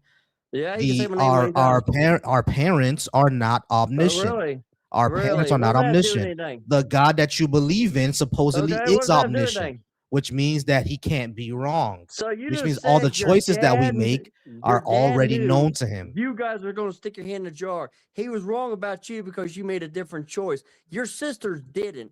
What happened to your sisters That's after they stuck their hand in the irrelevant jar? to my point. That's irrelevant. Not even in No, the same actually, it's very ballpark of much relevant relevancy. No because one's. it Brian, that's not follows what irrelevant. That's not Scripture says. irrelevant. You don't Nobody want to here hear is it. talking about consequences. We're talking about whether or not we There actually you do go. choose our That is what future or whether or Scripture not said. God predetermined it for That's us. what you subtracted from Scriptures. Nobody No, it's subtracted not. That's what anything you from the did. scripture. No, it's not. Scripture says I have free will to do what I want. But Where? if Show I me that. choose to follow Show it to Where me. says the that? wrong way, Where says I that, will Brian? be punished. Show me where it Brian, says where does that. it say that?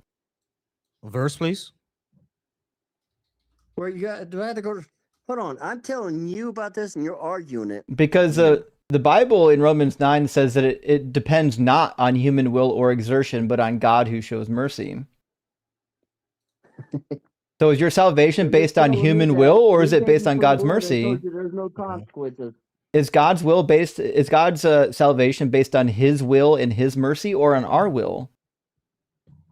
Wasn't Matthew telling you that, Romans you FaceTime me and tell me 9:16. all you just all the stuff and then Romans Romans 9:16. You're gonna 9:16, I never you're knew gonna Brian. you? address it or no? What'd you say on the chapter you're looking for? Romans 9:16. Do you have a Bible? Yep.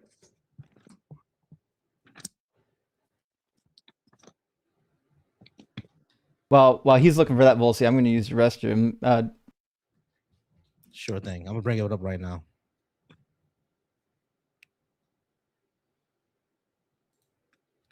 So you there? Romans 9:16. You there, Brian? I'm getting there. Mm-hmm. All right. While he's using the restroom and while Brian is getting to Romans 9:16, shout out to my chat. I appreciate you all being here, and thank you all for letting me on this live all over on Deconstruction Zone. I appreciate the audience over here on Deconstruction Zone. Over on the Black Atheist Coalition, I appreciate y'all watching me, even those who are calling me stupid. I appreciate you. Just call in on tiny.cc/DZ live. Same thing over on my channel, Volsey Thoughts. Tiny.cc/DZ live. You guys can go ahead and come on up and discuss with us. All right, Brian, you got there yet? Yeah. All right, cool. So Romans 9:16. So then it depends not on human will or exertion, but on God who has mercy. You know what that means, right? Yeah, but I'm going to read an original text. The original text. You read Greek now. The original text wasn't, yeah, it wasn't Greek. You read Greek? So it is, then it is not of him that wills, nor of him that runs, but the Elohim that shows mercy. For the scripture says unto Pharaoh, even for he's the reading the same KJV. purpose have I raised you up, that I might show you my power in you, and that my name might be declared throughout all the earth. Mhm. Therefore has he Did he say mercy Elohim? on whom he will have mercy. I think he just said Elohim. Who I says think that he it's did too. owed to you? Who says Did just you because you walk the church? did you catch the part where God says that your future is not your own will, but God's mercy? So you agree with us, right, Brian, where it clearly says in Romans that our future is up to God, it's not up to us? Well, isn't that makes sense? If I had free will to say, I'm not You going don't to have free sin will. and I actually follow through, and But then I this make it verse, to the kingdom in front of judgment, but he Brian, this decides verse, where I go afterwards. Brian, this verse clearly says that What he your says. future is not up to you, it's up to God. So that means Yeah. tomorrow is not up to you, it's up to God. No, The next that's day is not up to every you, it's day up is to not God. promised to you. So you don't That not says have live free day will. by day and don't making plans for the future because you don't know what the future holds. That's the oldest saying in the book. I mean, what are you going with? That's actually That not has the Oh, nothing to oldest so do with what saying, we're but talking about. So don't make plans for the future. So you're not gonna pay your bills this month? That's what I'm saying. You trust No, in you said him. don't make plans for the future. So you ain't gonna pay your That's what bills I'm this month? saying.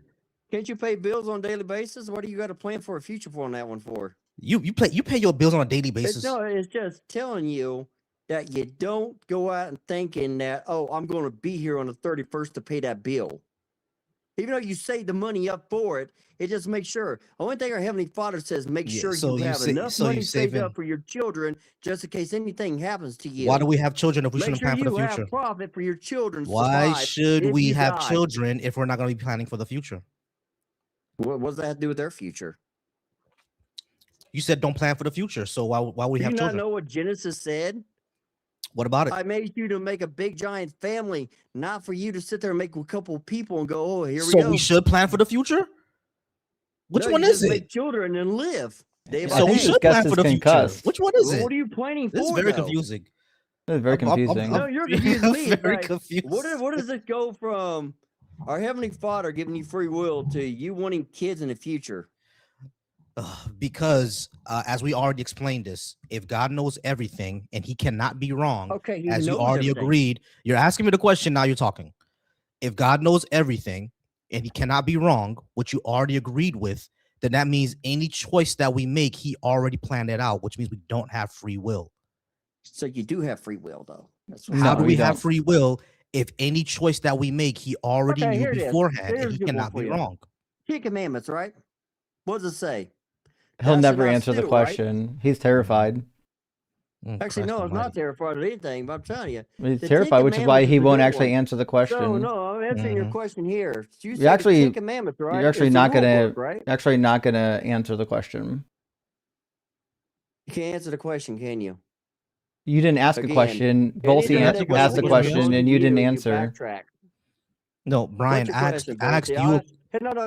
Let's back this up. I will give Volsey more the power because apparently he thinks he needs to be the head of the mic instead of letting other people talk. See, the book Brian, up there says you've God is done fixed and you've done prove us nothing wrong. but be an It didn't say inconsiderate asshole Volsey every time or you've ever been on a Justin. live stream that's included That's me. what I'm saying. We is have there no goes reason the to treat rhetoric. you with respect. Yeah, That's what I'm saying is you're saying God is fixed and prove you Brian. The wrong. first You didn't thing, say Justin or the first Volsey. thing you said was you're gonna act. You was gonna give me the floor, and now you're trying to colonize the floor. All right, so No, I'm let's go telling you ahead. that floor right there. Let's go ahead and give me the floor now. Right? All right, cool. So the Cool. question from the beginning was about free will. That's what we're talking. We're discussing. Our point, myself and Justin, was that if God knows everything and God created all events, which you agreed with, then that means we cannot have free will because all the choices that we make in our lives, he knows beforehand and he cannot be wrong. So if he cannot be wrong about any of the choices that we make that he knows beforehand, we didn't choose anything. We don't have free will. How do we have free will if he knows all the choices that we make and he cannot be wrong? Huh. My question back to you is that He'll never answer. A question is not an answer. Actually, here's your answer, Chief. You answered your own question. You told me a story about you and your sisters. Well, you kind of answered your question there too. It's the same answer that I'm going to give you. Still waiting for the You answer. have a choice to No, make you a don't. decision on Nope. your life. Nope. No, we don't, bro. You do. No, we Who don't. told you No, you you don't. don't? No, seriously. The Bible Because you're did. lying out your did. teeth in front of your crowd. The Bible You told already us. did. Really? Yeah. Because the fact is, the third world country. Before can you talk freely? before David was born, were all of his days written for him? Oh. For who? David, King David, the guy that God loves so much. Did not God write all of his days for him ahead of time? Yeah, didn't he fulfill his prophecy? So that means David was doing what God wrote for him to do. That's why he says, "Behold, He followed your eyes his Heavenly beheld my Father's unformed rules. substance. In your book Did he were give a warning written for it? all the days that were formed for me, when none of them as yet existed." So what that There you means go. is God wrote the map for David. Yep. God And he designed followed what it. David would do, how long he would Now- do it, and how he was do it. And David didn't actually have a say in it. Now, could King David change his mind? King David can't make God wrong about what he knows, so no. No, could he not change his mind? Because, didn't Solomon change his mind? He wouldn't be able to change his mind because he can't make God wrong about what he Man, knows. buddy, you're backtracking here, buddy. It's I'm the just choice. reiterating the same point that's gone over It's your the head 15 choice. times. God can Your Heavenly never Father be gave you wrong about rules. what he It's a knows, which choice. means you can't choose otherwise. Yeah, you can. Who told No, you you that? can't. Because God Says can't be. who? Wait, can God be wrong about what he knows? It's not even in Scripture what you're Can talking God be about. wrong about what he knows? But where does that say in Scripture? Can God be wrong about what he knows? What he knows. That's what I'm saying. Is you can't even. You're give not me a saying anything. scripture We're waiting that for supports any of you. your statements. I've already given you But I two, can. and you haven't addressed And you either don't one of wanna hear them. it. I've already given you two of them, and I'm still waiting for you to answer whether or not you can make God wrong about what he knows. King David. I said, did King David Still have waiting a for choice? you to answer the question. Can you make God wrong I about said, what he did knows? King James have So a he'll choice? never You answer. said no. All right. Well, I Yeah. think we've heard enough of you for today, Brian. We're going to move on to an adult, okay? Let me know if we need to send a nurse to give you some oatmeal to gum with your your dentures when you get them out tonight, okay? I'll send someone to tuck you into bed. Oatmeal and some melatonin and some essence of nightshade. All right. I think Jimmy was Oh up next. my Let me grab a goodness. couple of super chats, friends, and we'll pull Jimmy right Sure up in thing. here. Birdkeeper says, "Let me tell you something. Actually, Let me tell you something. Let me tell you something. All right. Let me tell you something. Jesus came on me and a cloud last night and said he's not the prophet. Checkmate, Christians. Yep, divine revelation. Proves. Hey, divine revelation. Unsell says, perhaps the philosophy guys think if they run the same argument for the 1000th time, they will become convincing. Crazy, some people fall for this. You know what? That's the part that gets me with the philosophy goofs is I know that in 3/4 of the conversations they're going to have, these arguments are going to fail miserably. I don't know why they just continue to run them anyways. Surf Murph, hey, good to see you. Thank you for the super. This is Justin and Volsey. What is Doug's view of oat milk? If I'm lactose intolerant, will he still bless my bowel of cornflakes? A bowl of cornflakes. Sorry, we missed a letter in there. Listen, Doug absolutely loves cereal, so you're good. No worries there. Design, good to see you Love tonight. it. Thank you for the super chat. Says, when we factor in the fact that a black Christian might receive better treatment before the American legal system, we're looking at a legit survival tactic. I get it. True. There Yeah. were rules in place. There were rules in place. Yeah.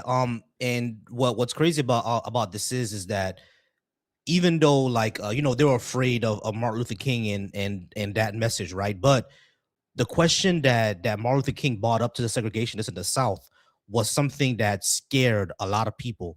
He asked a simple question: is heaven segregated? You know what I mean? Once he asked is heaven segregated, a lot of Southern Christians became uncomfortable with Jim Crow. Yeah, you know what I mean? And they were afraid of that. But the ones that they really went after is the black secular organizations such as the Black Panthers. Because the Black Panthers didn't claim any religion. Yeah, you know what I mean? And of course they were Marxists and they were like Marxist materialists, of course. So Huey P. Newton, I know, was an atheist, and so was Fred Hampton. And then what happened to Fred Hampton? They immediately had to take him out, So it's just one of those things. Like, it's crazy that even though a black Christian might receive better treatment, a little bit, it's not that much, but the fact that little is enough, just that little is enough. I'm going to read 2 more super chats. We're going to bring Jimmy in here. Chris says, I forget which Christian apologetic is it that includes laughing, yelling, deflecting, and not listening. All glory to Doug, whose existence needs no cope. Indeed, that is the case. Most of the apologetics for people who sound like Brian basically is a whole lot of incredulity.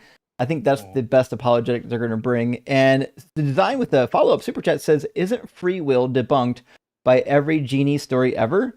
Have we all not agreed that it would not be justified to see you trampled by a herd of deer after wishing for $1 million?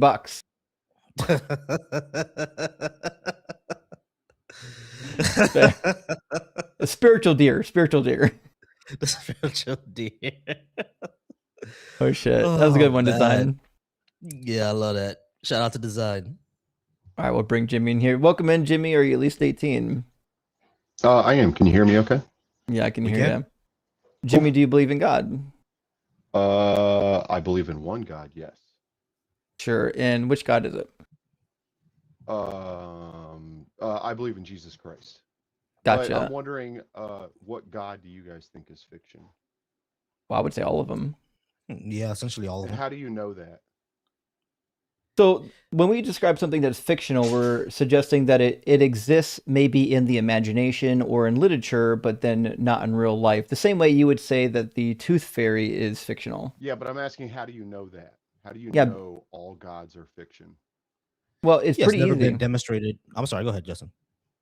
Well, first of all, it's never been demonstrated, which means the claim isn't warranted. The other thing is So, that hold on, so almost you're all the claiming God that- so you're concepts in claiming no one existence knows? entail contradictions. So you're claiming no one knows. No, I didn't say that. So you're admitting that someone could know for a fact that God exists. Sure, you have evidence of it. Well, no, I'm just asking. You're making the claim that God is fiction. I'm just Yeah. asking where your proof is. Yeah, because the God that you believe in entails contradictions. So, well, hold on. So you're saying Jesus Christ didn't exist or doesn't Not exist? the human Jesus Christ probably existed. Yeah. Yeah, we have no issue with Jesus So existing as a Jesus person. Christ is my It's God. hold on, Jerry. So, Jerry. and you Hold on, guys are saying Jimmy, he's Jimmy, fiction. Jimmy. Hold on. Yeah. It's possible that Jesus as a guy could have existed, but Jesus as a God is definitely fictional. Well, then what you're saying is we have a difference of definition of what God is, right? And that So perhaps so what's your definition of God then? I'm talking about like a supernatural being. I'm talking about the Jesus that's in the Bible that walked on What's water, turned supernatural? water into wine. What's your definition of supernatural? Something outside of the natural. I'm not. Is the What's word your supernatural definition? tripping you up there, Jimmy? Well, no, I'm just wondering what your definition of supernatural is. I'm assuming we have different definitions for a lot of things, and I'm just wondering. So we have a Okay, so different I would need to definition of what. understand how you understand what supernatural is, because I think we all kind of have an idea what I mean by supernatural. What you're the one who made the claim, not me. Yeah, What I'm is talking. supernatural? Give me an example of He supernatural. just Yeah, told you what it I just means. said Are you not outside listening? of the outside of our reality, things that happen that are not part of our reality, like someone walking on water. That's not natural because humans have more density than water, right? So So walking on there's no water is chance not that a possible. human being could walk on So water. something as a virgin There's no birth, we chance know that a that human women being could walk we on know that water. women need to have sex before, or men and women need to have sex before they get pregnant and have a Women need to baby, have right? sex with a man in Before, order to get yes, pregnant. men, yes. And if that So there's doesn't never been happen, an instance. So and if there's that never been doesn't an happen, instance. and if that doesn't happen, then it's a Volchi, calm down, calm supernatural down. event. So So you're telling me hey, that there's never. hey Hold on, Jimmy, let me hey speak. Jimmy, hey You Jimmy, can't hey let me Jimmy, I'm speak. going to You're not let you gonna let me speak. speak. You're I'm not going gonna to let me let you speak. speak You're just gonna after interrupt I'm me. done. I'm You're gonna going to ask let me you a speak. question. I'm going to let you speak, but I actually have to be done with my sentence first. I'm sorry that the middle of my sentence interrupted the beginning of yours. So I muted him. Go something ahead. that's okay. So something that's supernatural are things that are outside of our natural physical reality, such as a human walking on water. We know that's not possible. When a woman giving birth and being a virgin, we know that's not possible, right? Without having sex. Well, we have technology now to make it possible, but back then that wasn't the case, right? So that's what we mean by supernatural, turning water into wine, turning one thing into a completely different substance of another thing. They're both liquid, but water and wine are different substances. So making that happen would not be possible. That's supernatural. That's outside of our natural reality, our natural realm. That's what I mean by supernatural. We can even add, anime But into this. for the record, God, Jesus Christ does exist, right? He was probably a real person, sure. So you would admit then that my God is not fiction. No, your God is fiction.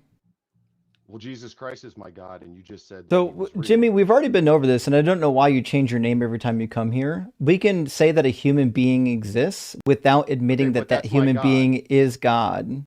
You made the claim that Well, all we'll try gods this don't then. exist. Jesus Christ is my God. You admit that he existed. Hey, Therefore, does not this all rock gods are exist? fiction. Jimmy, does this rock exist?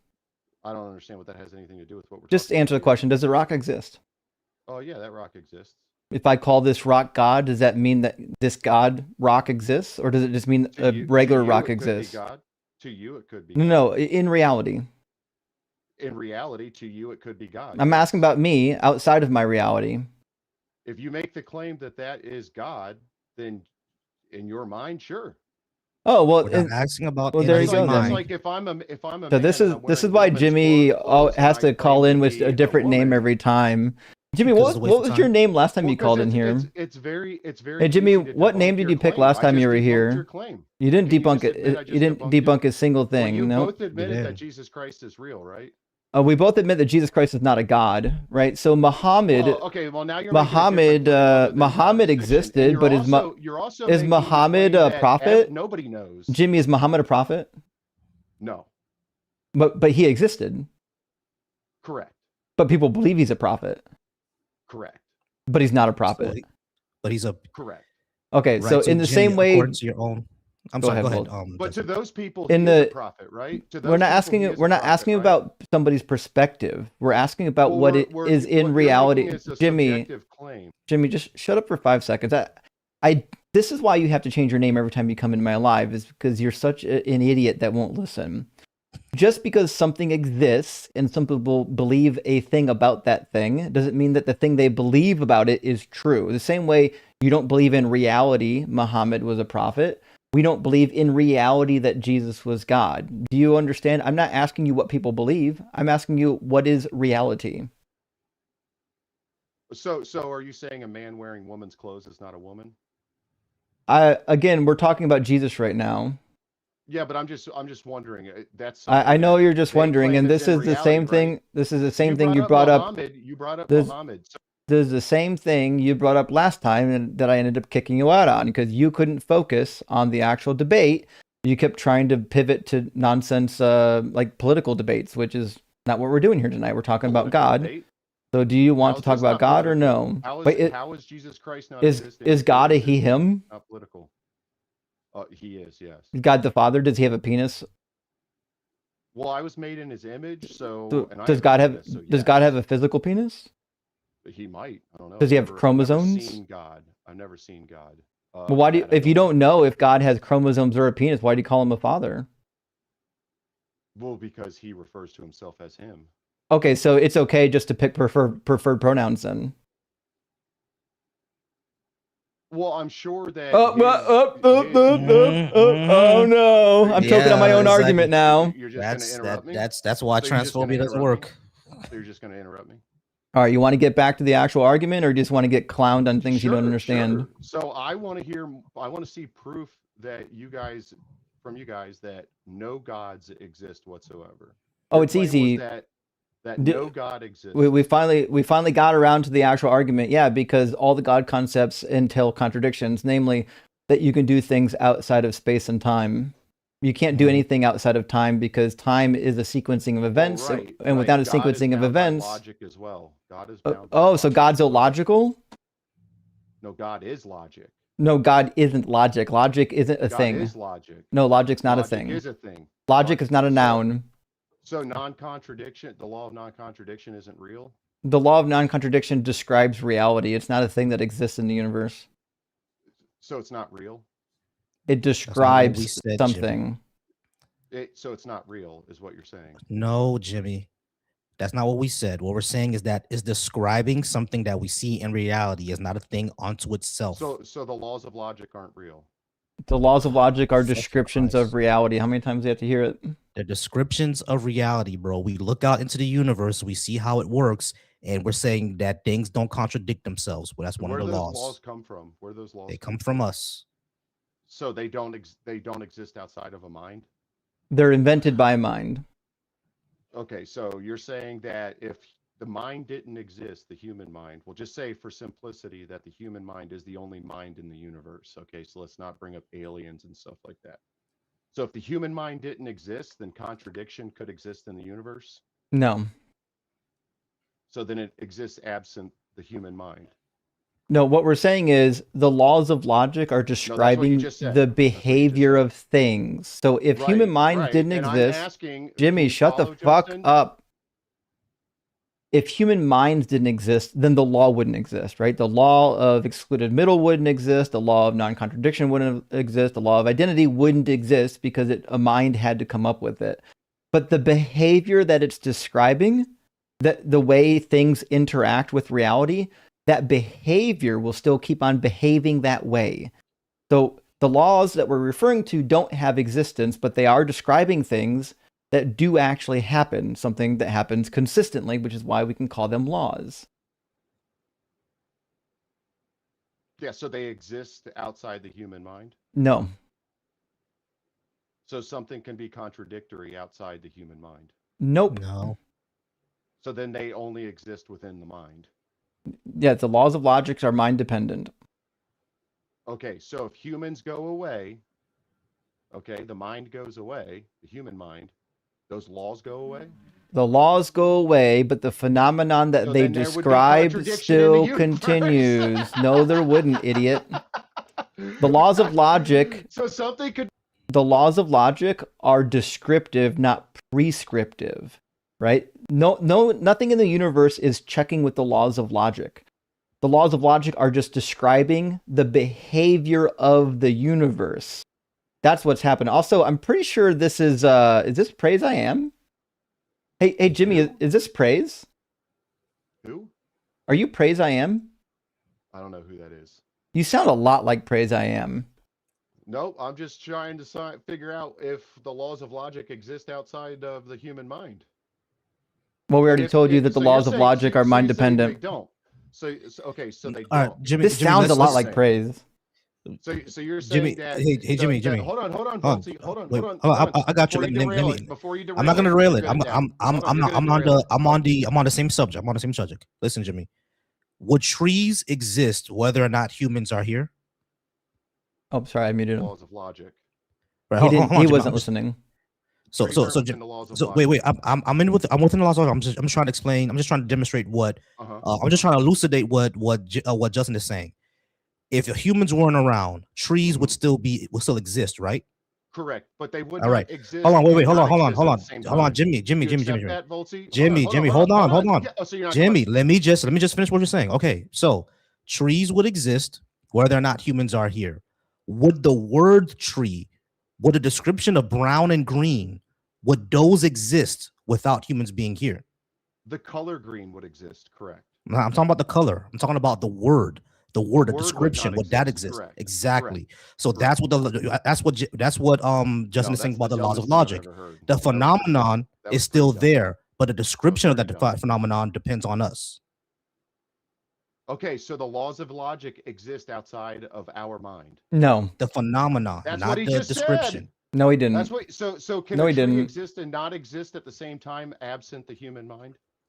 Obviously, the tree can't exist and not exist at the same time. Okay, But so the that's laws not of logic because exist outside it's the human mind. wrong You again. said that their mind. The laws of logic are just describing the way things behave. That's it. That doesn't mean the law exists. It just means that this is how things behave, and these laws describe that behavior. It's not very difficult. So you're just going to keep muting me? Yeah. You're the type of person that needs Okay. muted. Yeah, often when you mute people, that means you're losing the argument. No, it No, it means just you're means that you're incapable being- of You have to mute listening. me. You have to mute me. No, so that Jimmy, it just means that you're being a disruptive asshole. That's why you get muted. Yeah. That's what that In means. fact, typically the only people that get muted in my stream are like pieces of shit like you. Oh, okay. So Yeah. now that now that Hmm. we've discovered that trees can exist and not exist at the same time, can that happen absent the human mind? Absent the mind?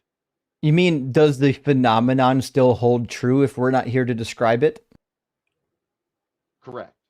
Yeah, the phenomenon still holds true even if we're not here to describe So it. that law of But the logic, phenomenon, so were the laws of no, logic the phenomenon's discovered, not or a were they law. created?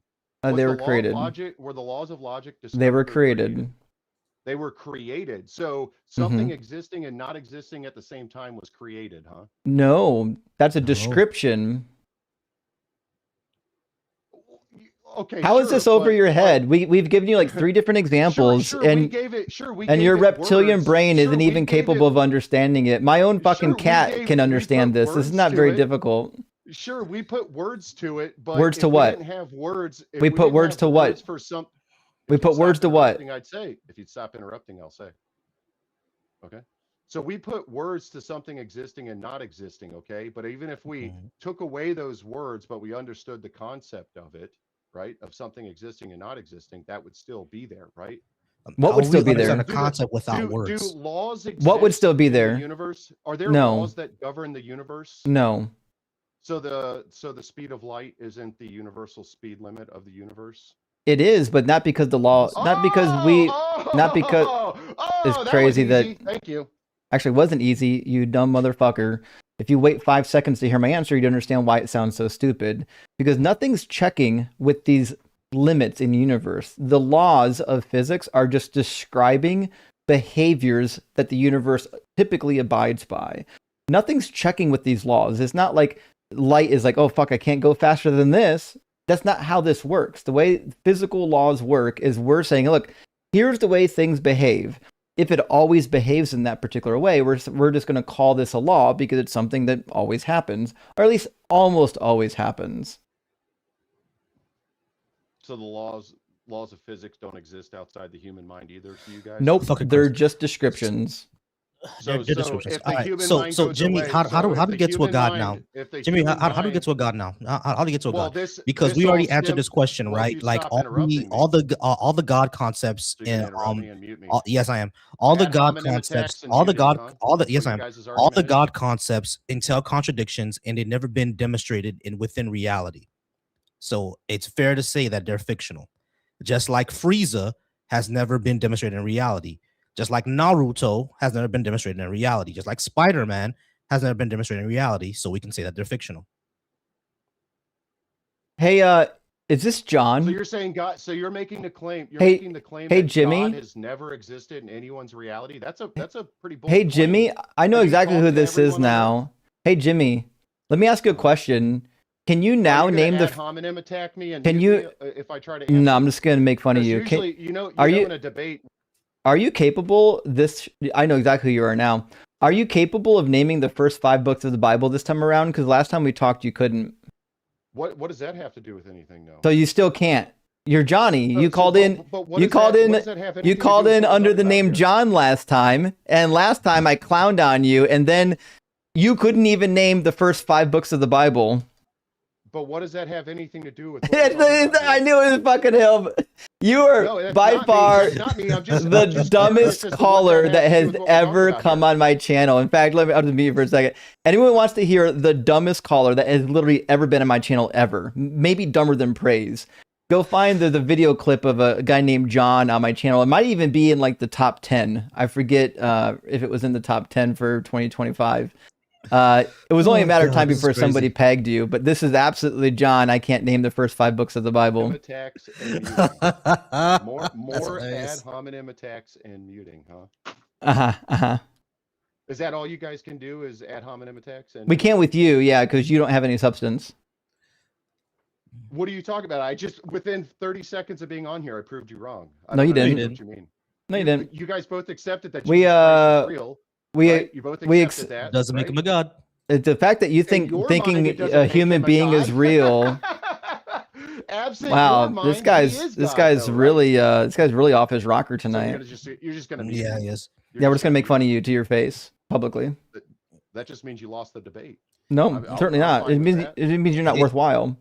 Hey, Jimmy, did you go around like the corner and was it meth or was it Molly? Which one was it, buddy? So Before you just more hopped on here. ad hominem attacks. Yeah, huh? before you hopped on here, which Can one we was go it? back to saying Yeah, it's pretty messed that up. We got to get to the crack of the conversation, well, you know? you're the one with the Ohio hoodie on, and isn't Ohio the meth capital of the United States? Probably not the capital, but I would say there are some parts of the state that used to be pretty high. Ohio has more drug overdose. I'd say pretty high in definitely the 90s, maybe even the 80s.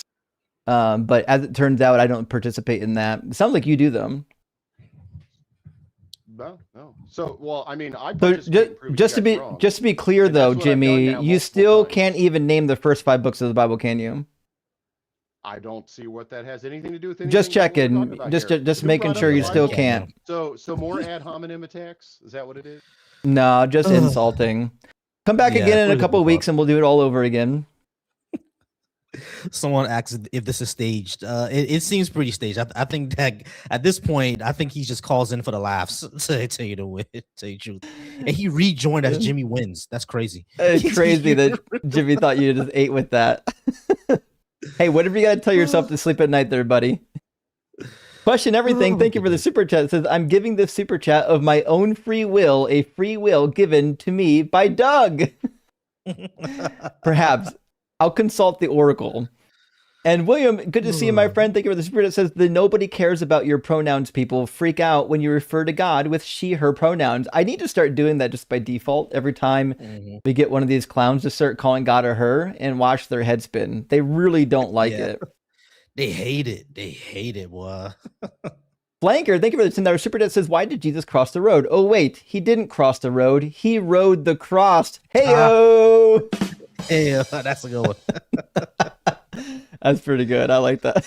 Yeah, And that was wonderful. Relax with Russell. Good to see you tonight. Says Brian, the fucking kid, doesn't have free will either. If they will be punished for taking the cookie, they don't have free choice. They have a directive. directive. Exactly. Yeah, 100% on true. it. That is Ren's true. Resistance. Good to see you. It says Resistance. the average Corvid is more intelligent than Brian. I'm convinced his parents tried to name him Brian and misspelled it. Explains a lot.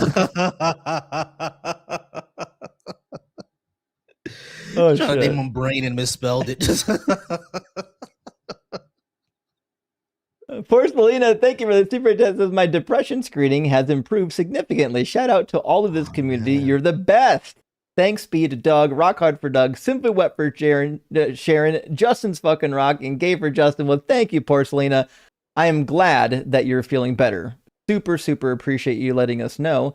And Chodicus is with us tonight. Jimmy sounds like his wife better never refuse to make that sandwich. Yeah. Yeah.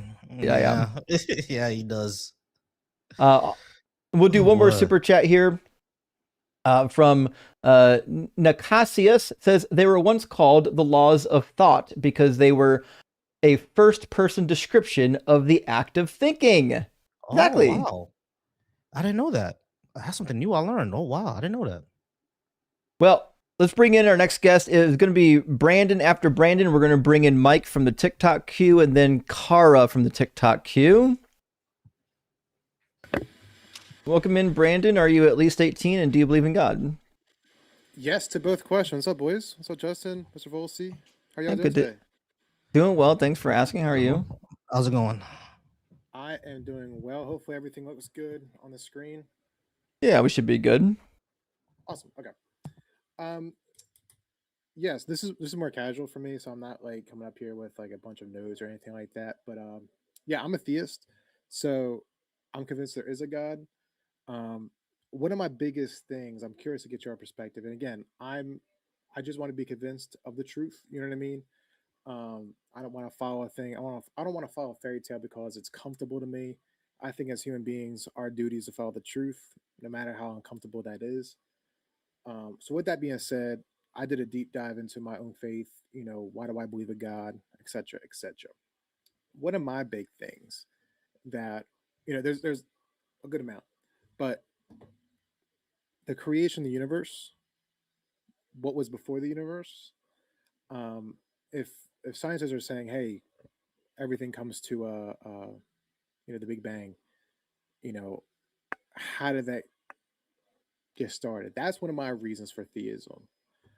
I'm thinking that the thing that made matter, time, um, was a space, has to be outside of those things. And I think theism is a fine explanation for that. Where I find atheism is not as convincing. What do you guys make of that? Because again, I just want to learn on that. Yeah. Can I... Yeah, your mic's a little bit low right now, Volsey.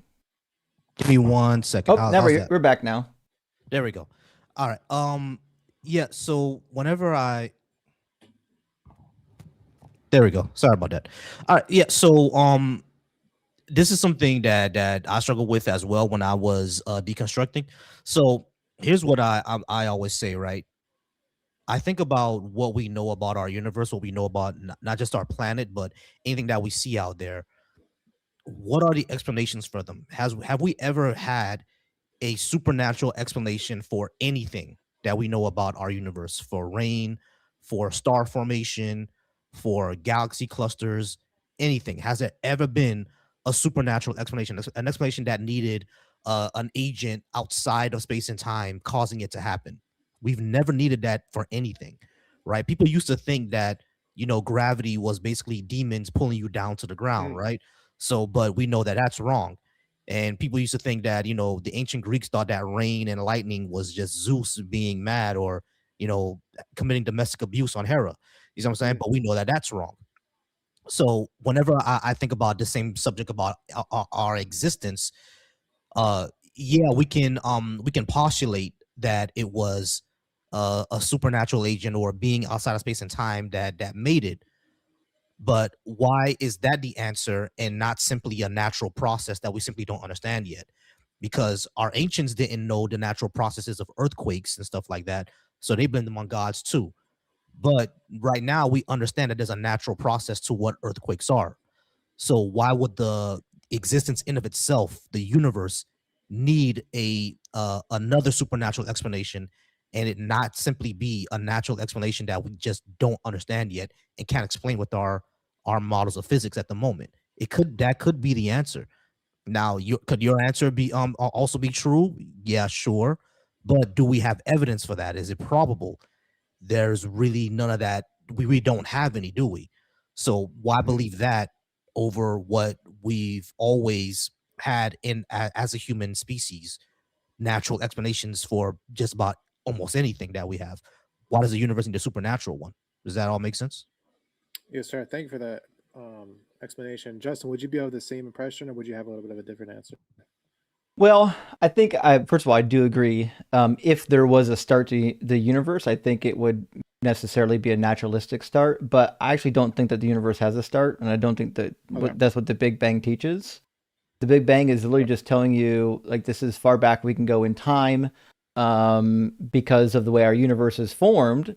So I personally believe in the Big Bang Big Crunch model, and I think there's scientific data for that model, which suggests that the universe always existed in some form, and it's been expanding and contracting essentially for all of eternity. Interesting. So with that, the Big Bang, Big Crunch, I've never heard of that, by the way. So I apologize for not being familiar with it. But my issue is that it's hard for me to just presume it's already been in existence with it being material and such, Why? because it is a thing.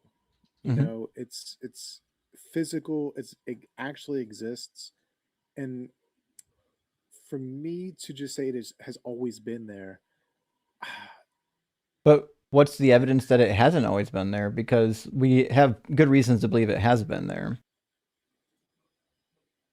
Well, I would guess I would just disagree right there. I would think that the universe has not always been there, Why?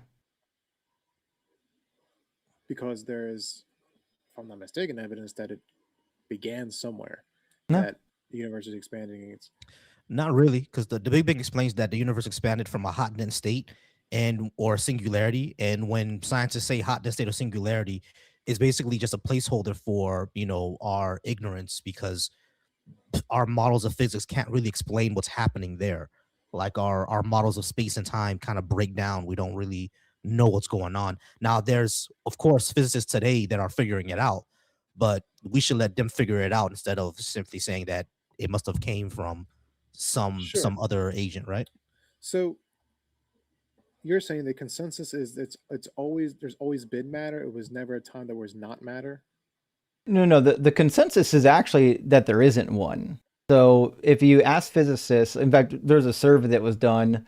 It was published from Copenhagen. In fact, I still have it up because we were talking about this earlier. Most people don't have a consensus. Most scientists don't have a consensus on like what was before the Big Bang. But if you ask them, was there nothing? Like, was the Big Bang the start of all things and even the start of time? The majority of scientists say no.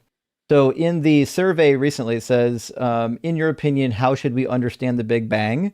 Option number one is an absolute beginning of time with a singularity at its start, which got about 11%, so 9 votes. And then the other option is an absolute beginning of time, but without a singularity, which got 6 votes, or 6%, 5 votes.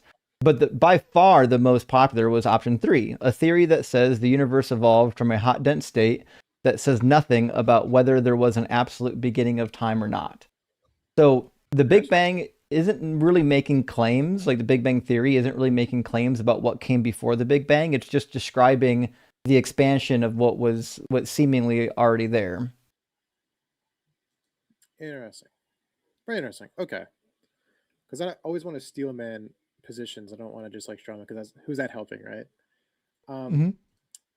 if you would, one of my other things is about.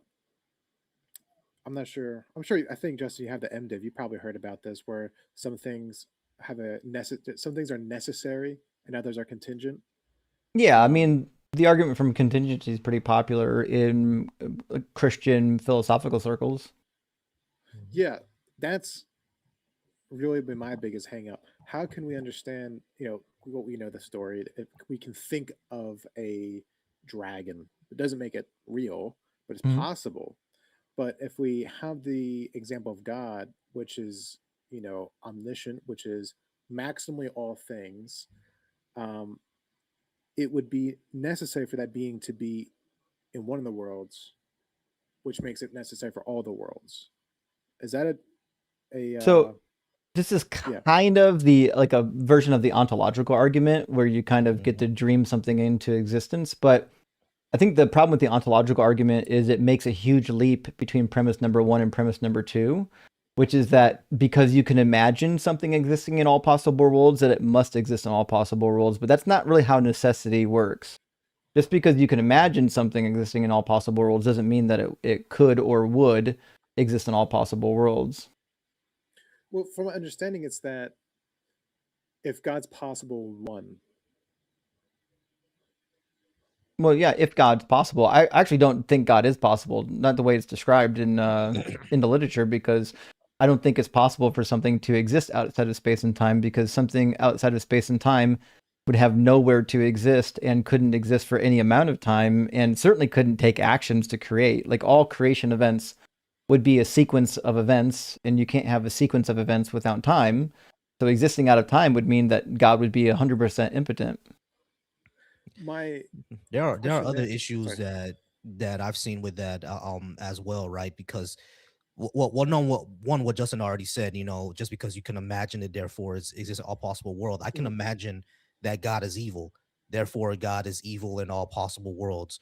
Or I can imagine that God is a bald black dude and who carries a big stick and looks like my dad.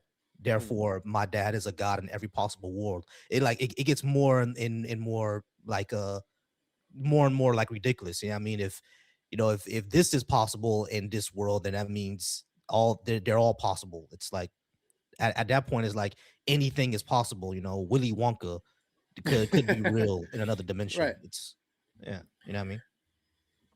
Um,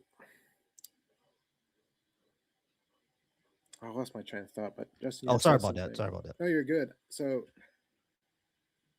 the idea that a god couldn't exist because it doesn't make sense for that god to operate in time or to manipulate matter. I'll be honest. I feel like that's kind of like a fish looking out of the fish tank bowl and saying that surely something that breathes air couldn't exist and walk on the ground. It feels like because of our inability to understand what would happen outside of our constraints, I don't think that necessitates that thing couldn't exist. You know Well, what I mean? I think the problem is like once you start entailing like contradictions in your worldview, they become very difficult to hold up. So, for example, if God doesn't have to abide by logic, we could then say that God can exist and not exist in the same moment. How does that work? Right. And that's actually one of the fun ones because we say like God's omnipotent, but can he make 1 + 1 = 3? You know what I mean? And that's like logically no, then he can't do something. When I'm like, I don't know, like I feel like God's just working on different he's literally working on a different realm. So Mhm. trying to fit my constraints on him, I feel is disingenuous. It's an unfair playing field. Well, I think it's actually just describing reality pretty well, right? So if something exists, it just is, right? Can something exist Oh, and not exist at the same time? Well, clearly not, because they're true dichotomies. If something does exist, then that means it doesn't not exist. If something doesn't exist, it means that it doesn't exist. I mean, it just isn't sure. there, right? So if God can't play by the laws of logic, that just means that he can exist and not exist at the same time, which is to me like the height of absurdity. Because if God doesn't exist, how could you say that he does exist? Mhm. So is there a problem with God a lot logically existing, we can say? My thought is, if there is a God, it would have to abide by at least the laws of logic, meaning it can't break the laws of logic, because the laws of logic are literally describing existence. But you could have a God that is within time and within space, but now we're going to be limiting this God. This God isn't actually the creation or the cause of all creation. This God is somehow inside of creation. And at that point, like once you have a God that's inside of creation, it becomes weird to be like, well, do we still call it God? Has it always been there? Did it develop from within creation? There's so many questions. And if the God exists within creation, then what's he good for? If we already grant that there's a creation that God didn't create, then it seems like God is now a useless concept. Yeah. And for me, like that's really the issue. I've always had the outside of space and time thing, because space time is basically all of reality, right? So if you say that God is outside of space and time, he's outside of reality, which makes him not real by definition. But even if we were to grant that, going back to your previous example of a fish in a fish bowl, saying that it's impossible for someone to walk on the ground and breathe oxygen, that's really just different forms of basically different frames of reference. Like I'm pretty sure an ant can't perceive what we are because their minds just are not there, right? But if we're gonna say that this God, he's outside of space and time because he's in some sort of higher dimension, that would still make him something bound by some sort of physics that we just don't understand yet. And at that point, is it a god or is it just an alien that we don't understand? So, is the position that God is not all powerful because he's bound by logic? I would say that the gods that are described by like classical monotheist apologetics, like omnibenevolence, omniscient, Sure. um that entails contradictions. Yeah, I mean, so I won't think that God exists. And if we're gonna be getting to a God, just like how Justin said, is within the bounds of space time. Like I would say that's basically, how I said earlier in the live, that's basically Galactus. You know what I mean? More powerful than us, but more powerful than us. But is it all powerful really? Right. And the script. So you're saying these descriptions that we're classifying God, what like, it's difficult because we always have these biases that we always put into God about what we think Of course. who he is and such. But I'm trying to understand the maximally, ontologically he's the maximum being. How that, and I would agree with Justin that a God inside creation would not make it God, because God, I think ontologically by definition has to be outside of creation. Mhm. So any God has a start couldn't be God, would Mhm. have to be eternal. Um, yes. So, Jessica, would you be able to clear that up for me on the logic and God part? If we presume that God is outside of Yeah, creation, because if God is outside of time, that means he must create time. And the problem we have is, in order to create anything, you've got a sequence of events. At a minimum, you've got at least two sequences. One sequence where the thing doesn't exist, and another sequence where it does exist. So right? what that means is, in order to create anything, you need time to already exist. And that means time itself couldn't be a creation because you need time to create time. So it must have always existed. That's why I think maybe we're talking past each other, because I would have no issue saying that God is beyond time and is not bound by it in any way, shape, or form. But then he can't do anything. I would disagree, because I think time is more of a us constraint in the same way. Like, where is he? You know what I But mean? can't Where is he doing these things? Okay, can God, let's say, assume that he's got some spiritual fingers of some nature? Can God click his fingers?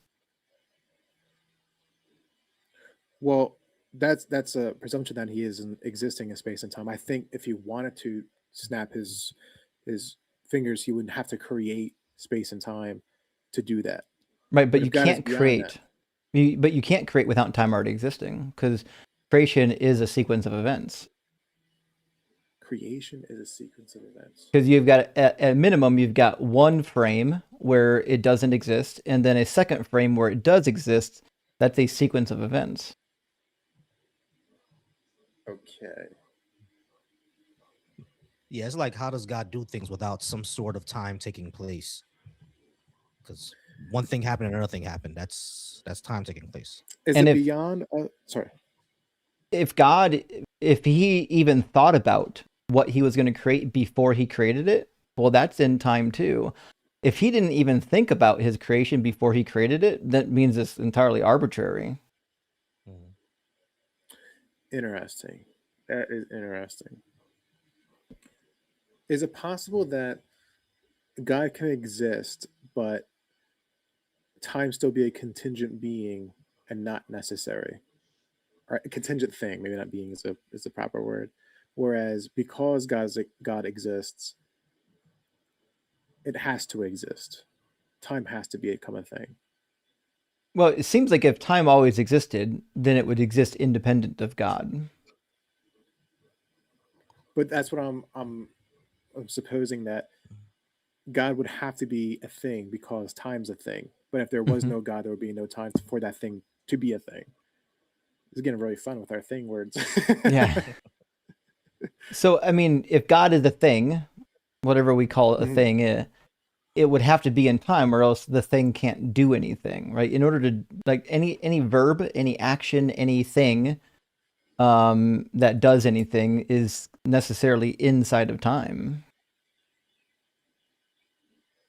I'm just struggling to see how it is.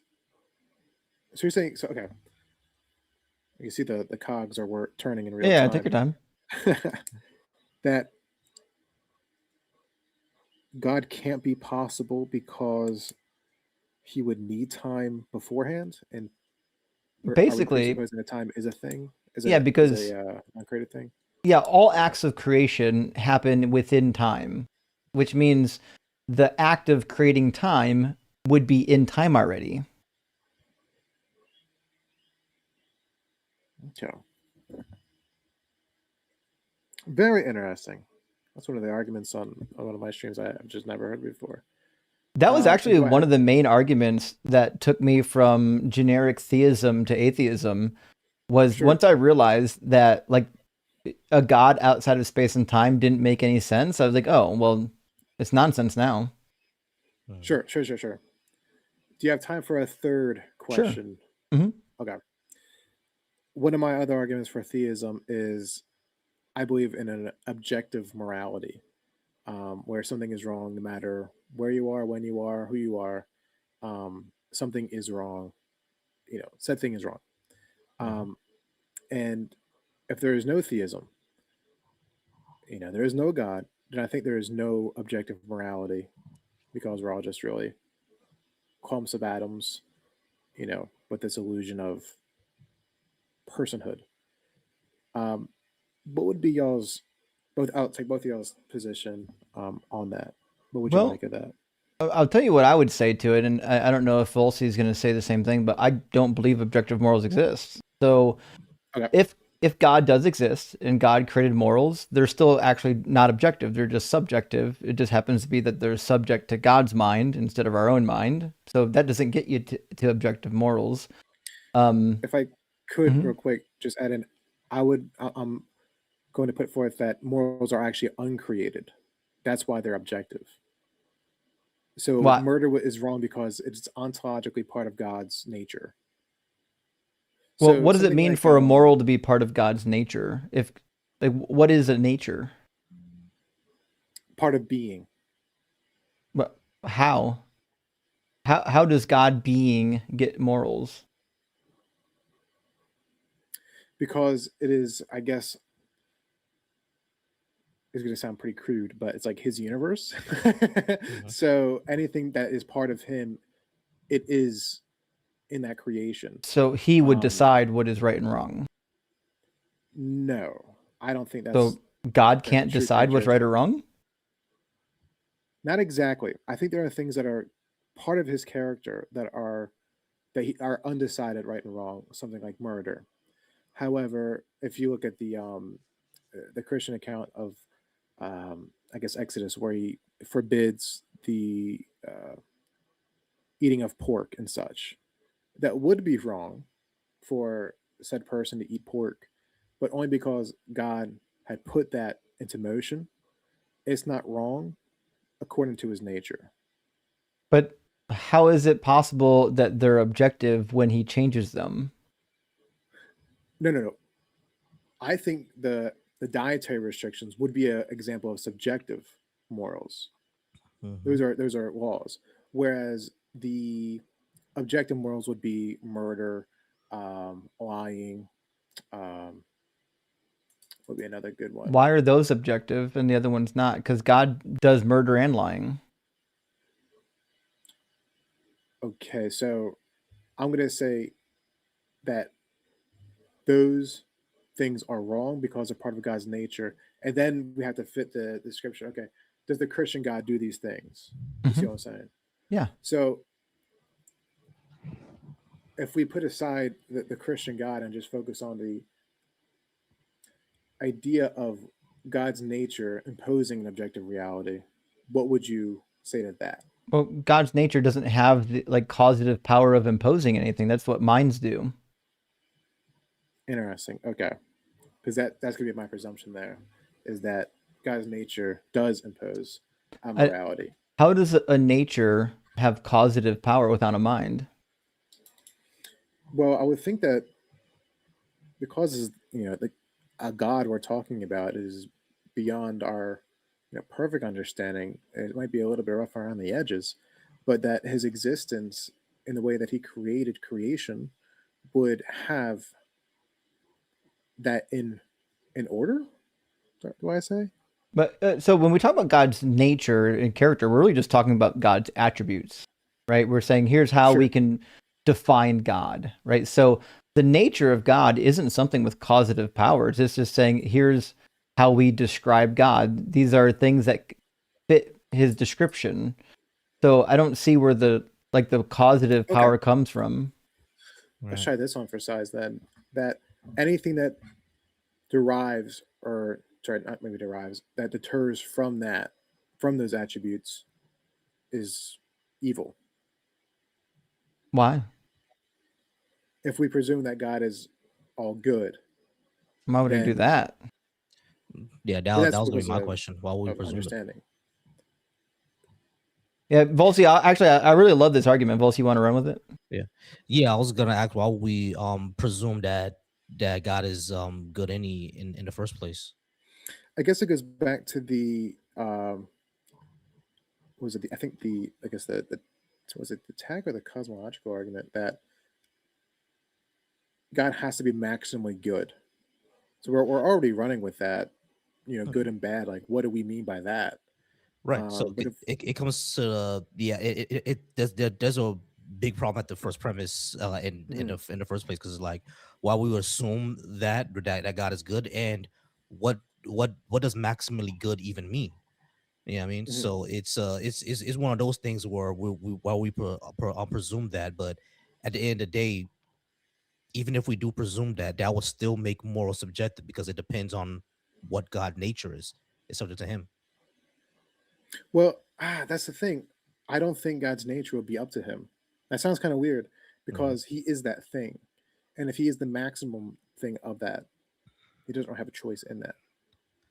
Okay, so his nature isn't even dependent on, because just like Dustin said, nature is basically uh your attributes.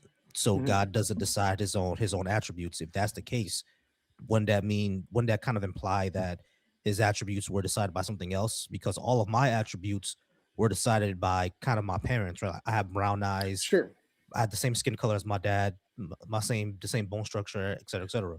So that's where Sure. my attributes were decided from my genetics.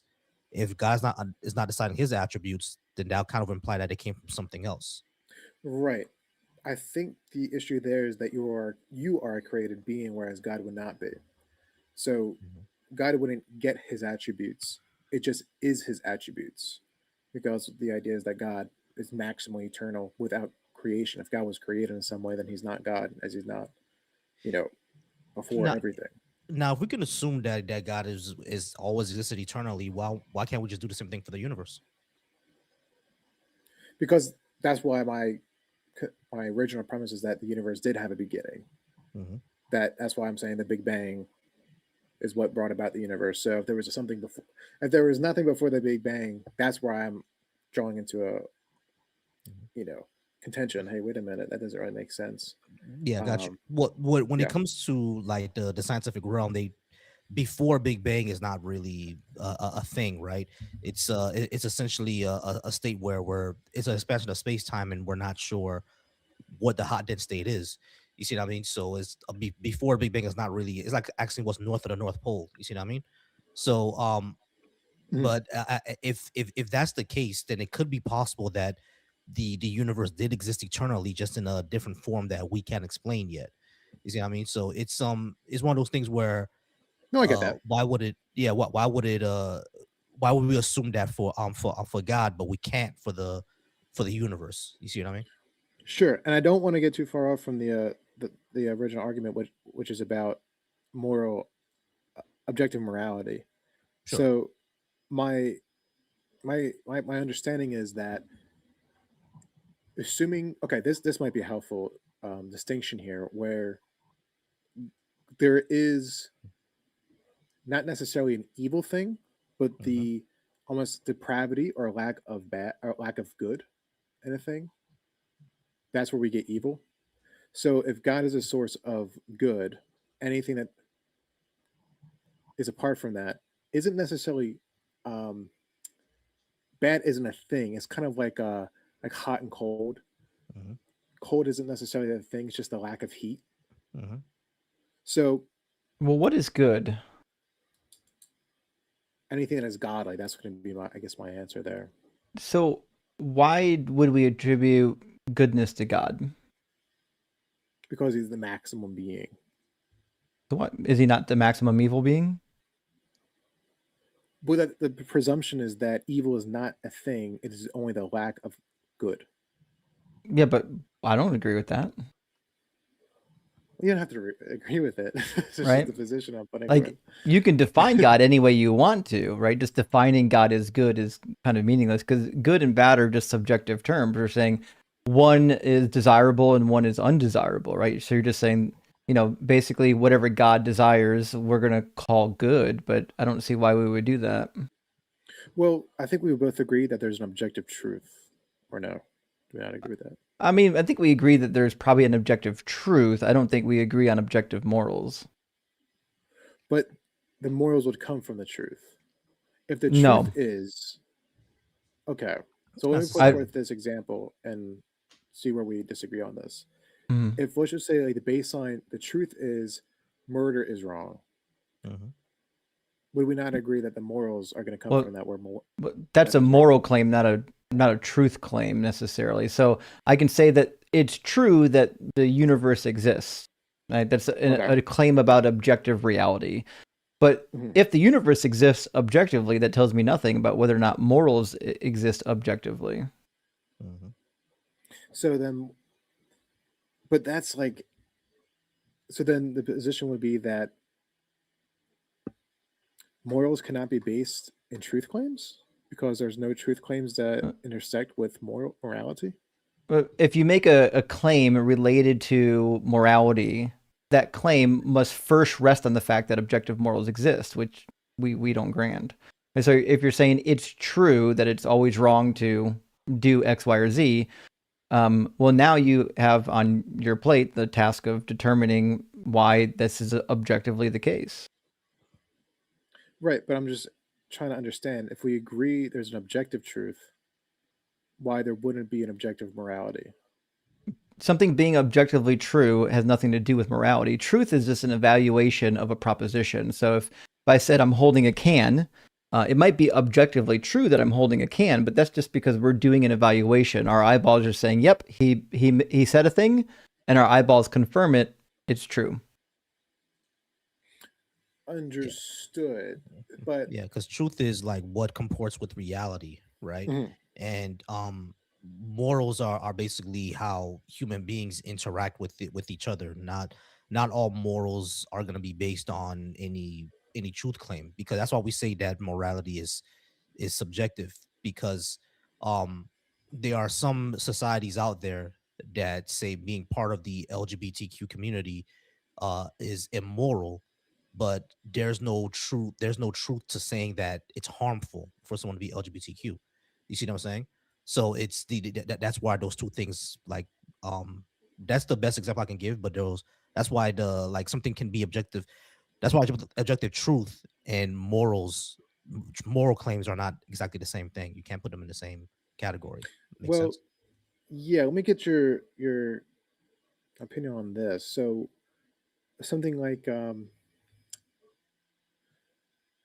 and this might go into, I guess, a type of utilitarianism where it's like um heroin's bad for a human being.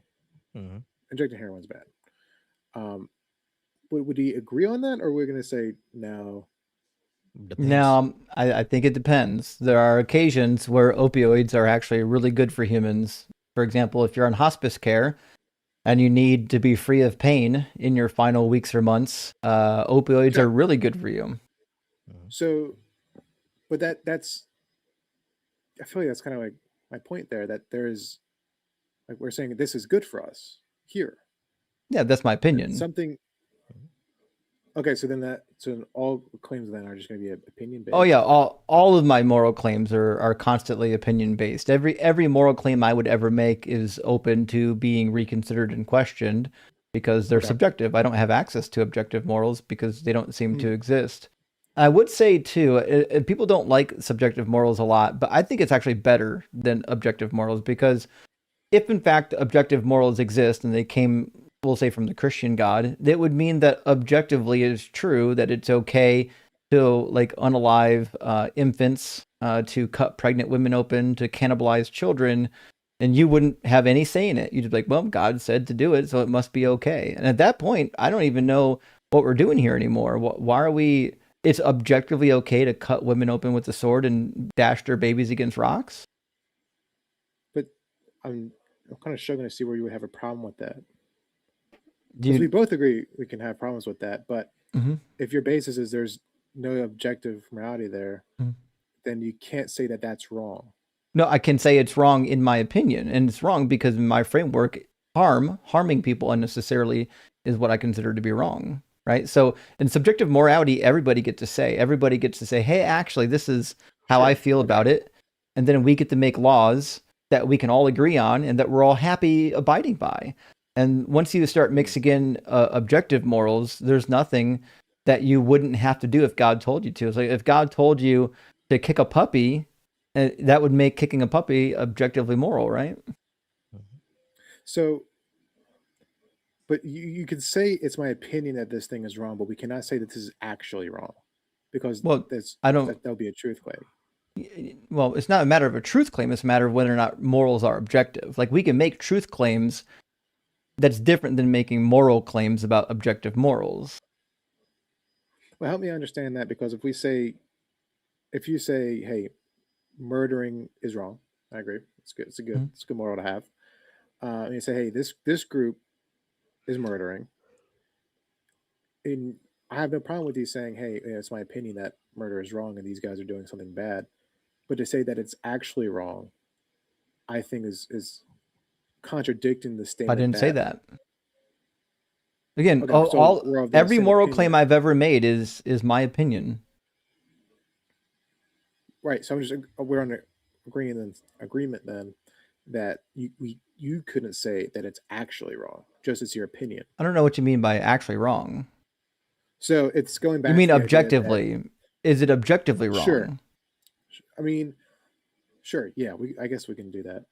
Yeah, I mean, again, we don't believe in objective morals, so we wouldn't say that it's objectively wrong. We would say that this wrong, given our framework, and we would have a wider dialogue. Like in society, we get to come together and make laws. We're a democratic society, and if we all agree that, hey, we really like this law, and we just adopt it. That's it.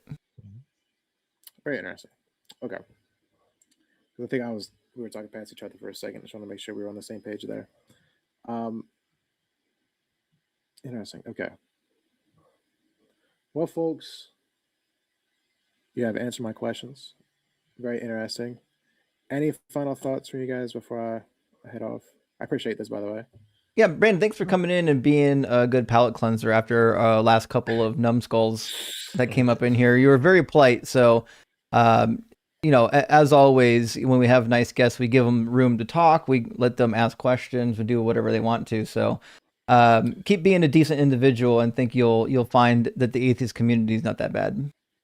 I appreciate that. As to y'all, I apologize for anyone who claims to be Christian and is very uncivilized. That's just unhelpful for everybody. It Yeah. is. But definitely appreciate you, Brandon. There we go. Yeah, definitely appreciate Yes, you, sir. Brandon. It's always good to talk to someone who's polite, and we can exchange, ideas. Like I love it. I appreciate y'all. Thank you for having me on. Hopefully, I'll Take be care, back in buddy. the future with some better answers. Come on We'll see. back. We'll talk. Sounds good. God bless. Nice guy. We needed that. Well, friends, Yeah, we yeah, don't have a definitely. long stream tonight. We're gonna be out of here before 9:30 at the latest. So we're gonna read super chats. We appreciate you being here, and obviously we appreciate Volsi for joining me.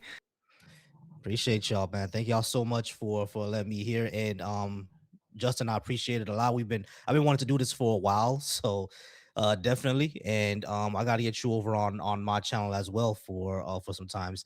And I definitely want to see you go live with Dougal, because you know how me and Bar, we do black people shouldn't be Christian. Dougal does white people shouldn't be Christian. Oh shit! Which is hilarious. So you should definitely go on that. It's always kind of funny whenever I get someone who's like Irish, and I always say, yeah, you should be Christian either. You should be Celtic. You know what I mean? Those guys were amazing. That was fun, which I was doing then. I'll have to check that argument out. I'll have to check it out. I Dougal and I are good buddies, so we'll definitely have to make that happen. I appreciate that. Well, friends, let me read some super chats, and we're gonna cover as many as we can before we have to sign out. Survivor Series says, consider reading the transcript of the Disputation of Barcelona from Rabbi Moses ben Nachman. Great insight history to debating Christians. Interesting. I don't think I've even heard of that. Give me 1 second to grab that. About the Disputation of Barcelona. Okay. Yeah, It looks like it's readily available on the internet. So, all right. Hey, thanks for the resource there, Survivor. And Eris, good to see you tonight. It says, only if Nebraska Steve calls in the true 1-2 punch. We do miss Steve. I actually started to get worried. I haven't seen Steve in probably 2 or 3 months, and it's getting concerning. Eris, if you know where Steve's at, send him this way. Adam says, Papa Legba is the ground of all being. Hell yeah. Voodoo mentioned. Voodoo is mentioned. Yes, Papa Legba is the ground of all being. He is the crossroads demon. Praise Papa Legba. Hell yeah. Relax, Rich Russell, thank you for the additional super chat. This guy is Clown Shoes. I mean, everybody except for the last guest we talked to was like Clown Shoes so big they're like sticking out the windows of the clown car. Game Guy says it's always no with you. It is. You say dumb stuff, we're gonna say no right away. No. And House 70, my friend, thank you for the super chat. Says Matthew is the human most acquainted with the taste of his own foot, and that is accurate. I'll never understand. Matthew, we thought a couple of weeks ago, turned a corner and started being polite and courteous, and then he went back to this nonsense. So I don't know what we're gonna do with him. He might not come back now that we outed him as having a 15-year-old girlfriend. That's gonna come back to bite him, I suspect. Russell, thank you for the additional super chat. I don't want to be a jerk, but this guy just doesn't seem knowledgeable enough for this condescending tone. This guy is a tool. Oh man, we've had a lot of tool bags that came up. My goodness. Oh boy. Yeah, you should come over to some of mine, some nice Justin, because I get the boy. I bet. I absolutely believe it. Veronica says Matthew puts the amp in amphetamine rock. Poor Matthew. Ooh, poor Matthew. It's not his fault. Genetics doesn't help everybody. Game Guy says, whoops, I just outed myself as a PDF file. Yahweh would be proud. Indeed he would. Well, actually, Yahweh would be proud. He would, yeah. He would. Yahweh will be proud. That's- You're right about that. I mean, he meant that as a joke, but it's true. If Yahweh was real, he'd be like, thumbs up, you know? Mhm. Birdkeeper says his argument for absolute is based on it not making a claim for what we can't observe. We observe the beginning at t equals 0. Matthew is dishonest. Matthew's always dishonest. I mean, to be fair, we only bring him up at this point because he's like good for the crash out clips, but like for actual dialogue, he's a waste of space now. SPL, good to see you, buddy. Did you change your name, SPL? Anyway, today, Christianity harms the black community more than racism. I'm a living witness. True. And the crazy thing that I would say is that I don't know if you ever read this book, Justin, but it's called The Religion of Whiteness. Mm-mm. And basically it kind of explains how Christianity in America operates basically with as a white supremacist framework, essentially, because for a lot of unfortunately I guess obviously for white evangelicals, because you know we all know who they voted for a lot of white evangelicals, Christianity is not about, you know, how like black Christians would do it with like community and stuff like that. It's all about keeping racial and national hierarchy in place. Yeah, I Right. mean, all the verses about helping out your neighbors, about welcoming the foreigners or whatever, they all for a lot of the study found that for a lot of white Christians, it was all about keeping the hierarchy in order, not about actually helping somebody out. Which is why that woman who everybody crashed out on a few months ago, who was calling all the churches asking for help for her hungry baby. You see, most of the white churches and the mega churches were saying no, but the black churches were saying, let's see if we can help you out. It operates completely differently in these different frameworks, which is incredible. So right now, I would add on to that. It's not that Christianity harms the community more than racism. Is that right now Christianity is racist, which is Christianity is racism. But yeah, thanks for the super chat. And yeah, definitely, I would definitely say that. Steve, thank you for the super chat, says, nurse, here it is, doctor. Doctor, nurse, I asked for the butt light, not a Bud Light. Justin, oh, nurse, I'll take that. Actually, to be fair, I'm going to need some. Oh, boy. It'd be in the morning tomorrow, so I would probably be loopy all day. Birdkeeper says, Brian might be my new favorite character here with his NPC responses and room temperature IQ. Him and the other Yahashadasha believers share a brain cell, a single brain cell for sure. Yahashadasha is amazing. The fact that he would literally say something like, it's Paleo Hebrew, when I know he doesn't even know standard Hebrew, is crazy. Nicasius says, a belief information is a subconscious act when valid warrant is perceived. It cannot be a choice. True. We didn't even get to that, did we, Volsey? Yeah, we didn't. Because I wanted to bring that up but he kept on crashing. I was gonna say we don't really choose what we believe. You're either convinced of something or you're not. You're not really choosing it. I can't choose to believe the tooth fairy right now. Just can't do it. No, never can. I didn't choose to be an atheist. It just happened to be that I lacked belief over the course of my, years of studying and thinking. House 70 says, one Brian, I'm sorry, is a smart dog. The other is a fool. Oh, shit. Family Guy mentioned. Good follow-up. And Chip, my friend, good to see you, says, Brian is the lowest 5 dumbest callers ever. I have to agree, Chip. It's hard for me to imagine somebody dumber than Brian. He's in the same classification as John, although John called in today as Jimmy for reasons we all know why. Yeah. Check out, I think the clip with John was titled something akin to the Dunningness of Krugers. Isn't that what it was called? I think so. I think it was called the Dunningness of Krugers if you want to watch John's first call, aka Jimmy. Tim Davidson says, if God knows I'm going to have cornflakes tomorrow morning, what are the chances I have an omelet? Fucking 0, buddy. 0. None. Exactly. Harry, can't be wrong. You know what? When this argument first came up, Skits used to run it a lot. And at first I didn't understand it. They're like, well, God only knows what you're going to do because he has foresight. And then the minute somebody was like, no, it's not just that he has foresight, it's that he created everything, which means before he created, he knew what was going to happen and he could have changed any of the parameters, which means he chose the course of events. Without that in there, then people would be right. Being omniscient doesn't mean that you lack free will, but being omniscient while being the creator of all things absolutely negates your free will. Exactly. Carrie, thank you for the super chat. Says Andrew Wilson, School of Debate. Tie people up in semantics, but never make a claim. Carrie, you actually nailed it. Very few times have I ever seen Andrew Wilson like actually make a claim and then try to substantiate the claim. The goal of a lot of these bad faith debaters is to, like you said, tie them down in semantics or actually try to hijack terms with the words that you use. And then also never actually defend your own position, just try to punch holes in the other person's position and then pretend like your position won. That's not really how that works. Right. Gentleman Viking, good to see you. Says, did Jimmy just commit blasphemy? You know, I wasn't paying attention. Did Jimmy commit blasphemy? Yeah, I got to run the clip back and see because he might have. Now I'm curious. All the BS you were saying, yeah.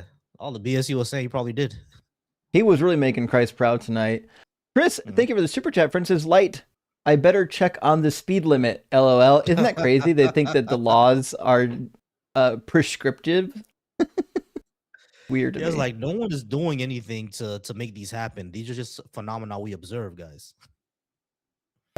Ashandri, good to see you again, Francis. I think I need to count your hairs again to wash out the image of Jimmy and God sharing the same shape of,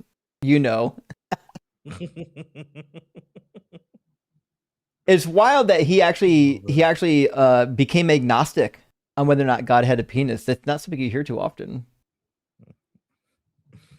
Oh man, that's hilarious. Does God have a tallywhacker? That's funny. Jay Wallace says, why do people who keep interrupting nonstop cry the hardest when they get interrupted and muted for interrupting? Rock hard for Doug, simply what for shared, gay for Justin.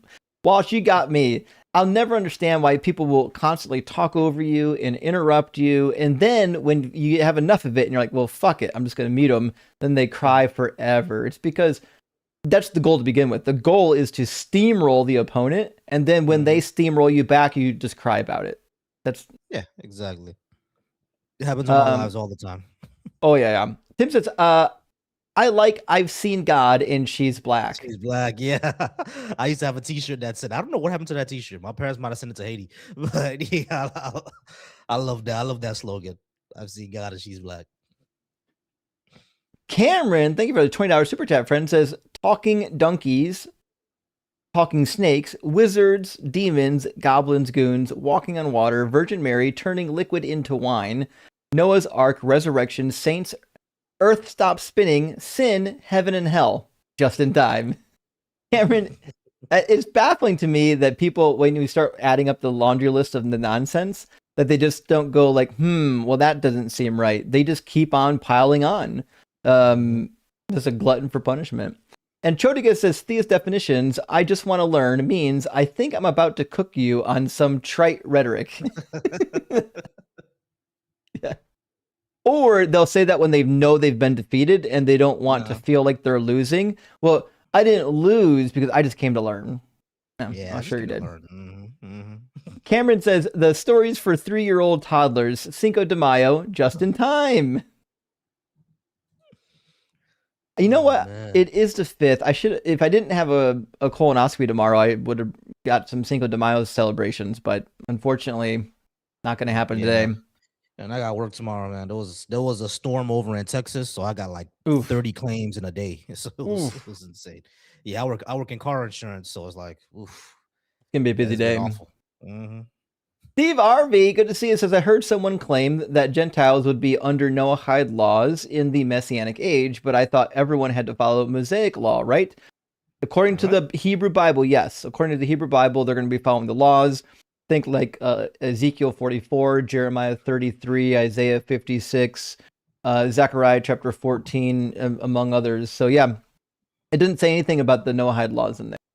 Ampersand, thank you for the additional super chat. Says, I called it In my second super chat, my prophecy declared that a caller wouldn't understand infinity. I'm better than Jesus. My success rate is 100%. 1,000,000% better than Jesus.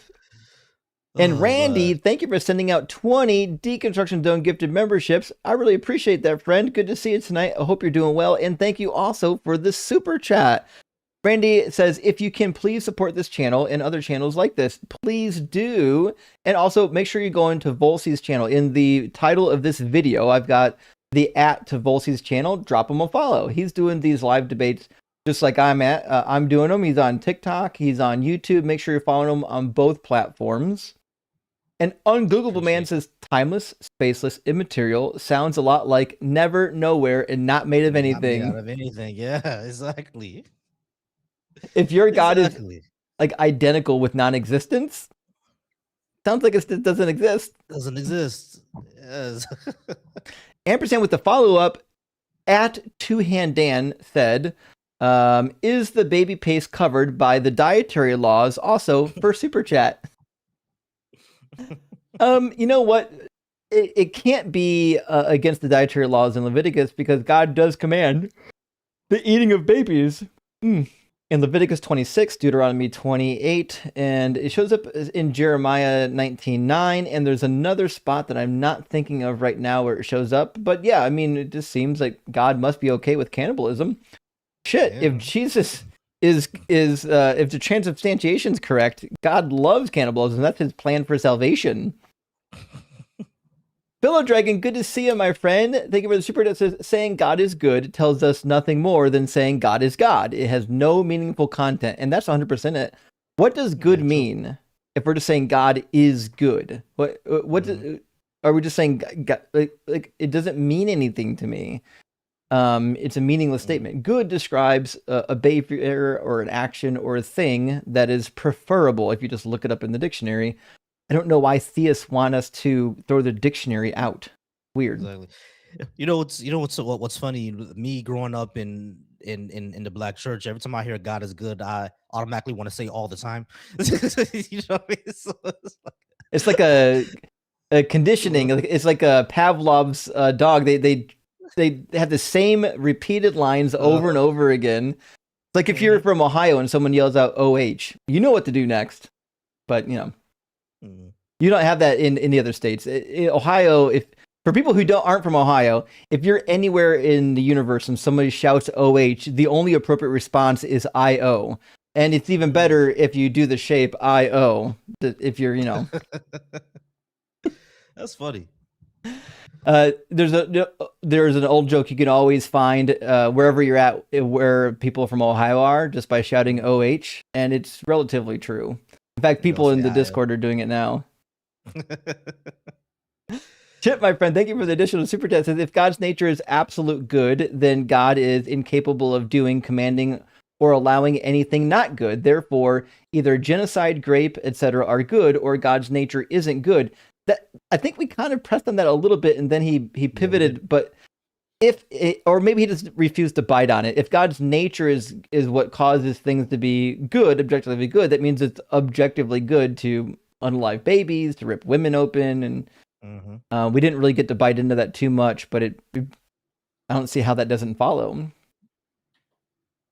Two-Hand Dan does have a question. Thank you, Two-Hand Dan. It says, where does baby paste fall on the Christian food pyramid? The chat says it's a dessert and not covered by dietary laws. So this is where it gets really tricky because baby paste, much like flour, is more of a base, which means you can use it for baby paste cake. You can do baby paste jerky.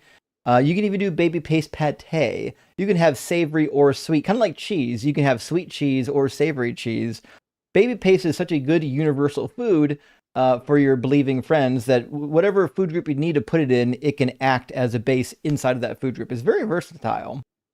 Also, we do have baby paste stickers and fridge magnets in the gift shop, friends.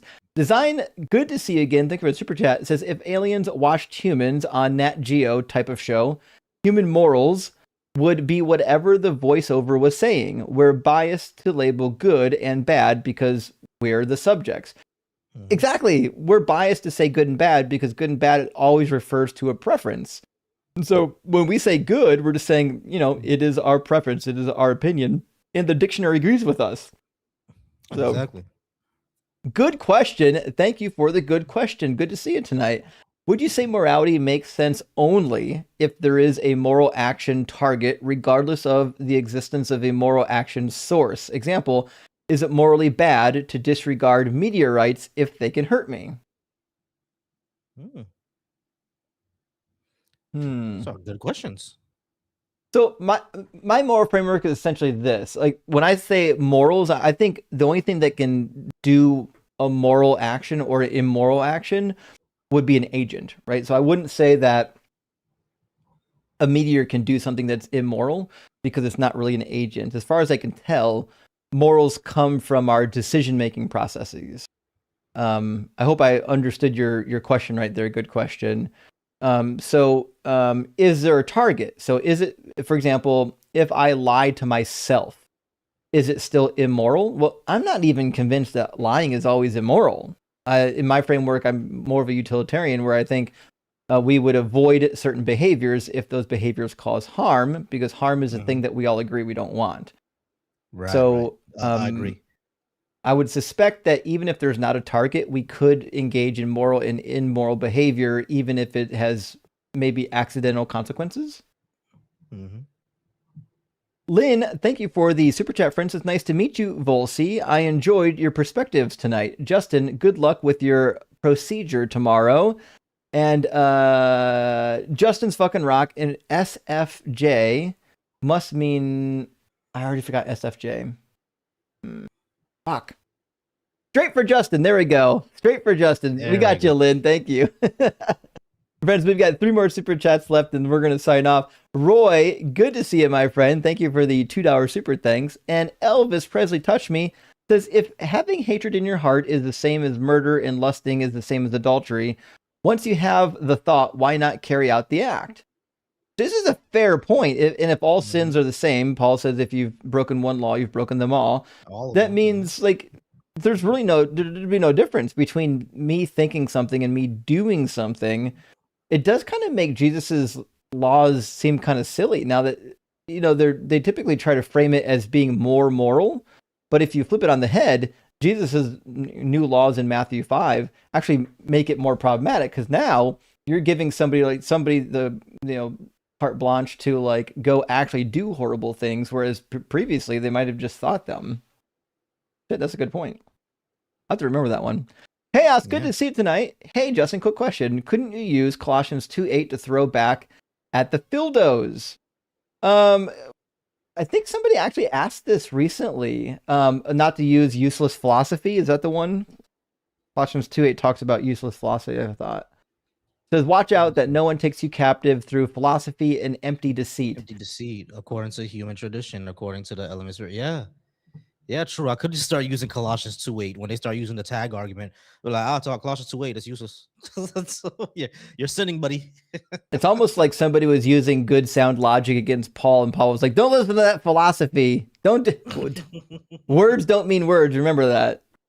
Good question says, is it immoral for you to defund a project that would protect me from meteorites? Oh, gotcha. Okay, so if there was a project and me defunding it was going to cause harm, especially if it was going to cause more harm to end it rather than keep it, then I personally would feel like I was doing something immoral. So it's almost like allowing something to happen, right? If I'm walking by a child getting harmed and I don't do anything, I just allow it to happen, whereas I could have stopped it from happening, I feel like I have moral culpability in that. And this is kind of falls in line with the trolley problem. I think everybody has a different answer to the trolley problem. I can only tell you what my perspective is. My perspective personally is I know I would feel morally culpable if I didn't stop something that was harmful that I knew I could stop.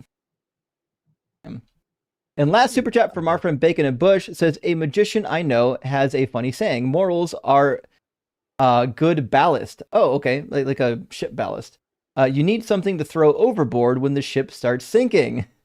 Oh, fuck. That is actually what Christians typically do to their morals. So the minute the Christian boat starts sinking, the morals go out the window and they start cursing at you, and it's all over. Then we get all that Christian love.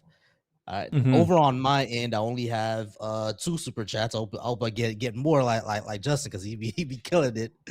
All right, but Moondog, thank you for the $1 super chat. And Resist, thank you so much as well, saying great show. He appreciates me and Justin. Thank you for the $4.99 super chat. I appreciate you guys. Only 2, but it's all good and well. We'll pump it up next time, y'all. I Friends, make appreciate sure. y'all being here. Oh, sorry, dude. Make sure you're dropping No, down no. to the title and following Volsey's channel and catching his live streams. What days of the week do you usually stream, Volsey?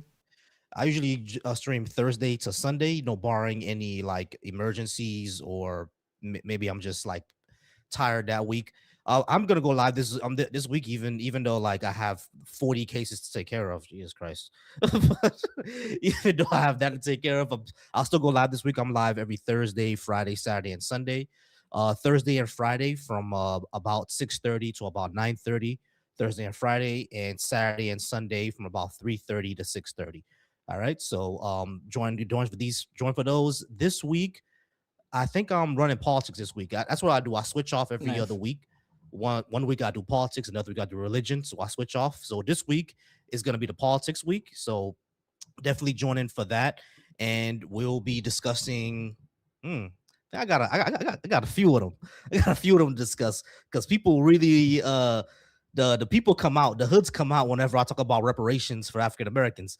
Oh boy, do those hoods come I out? love your political debates. They're amazing.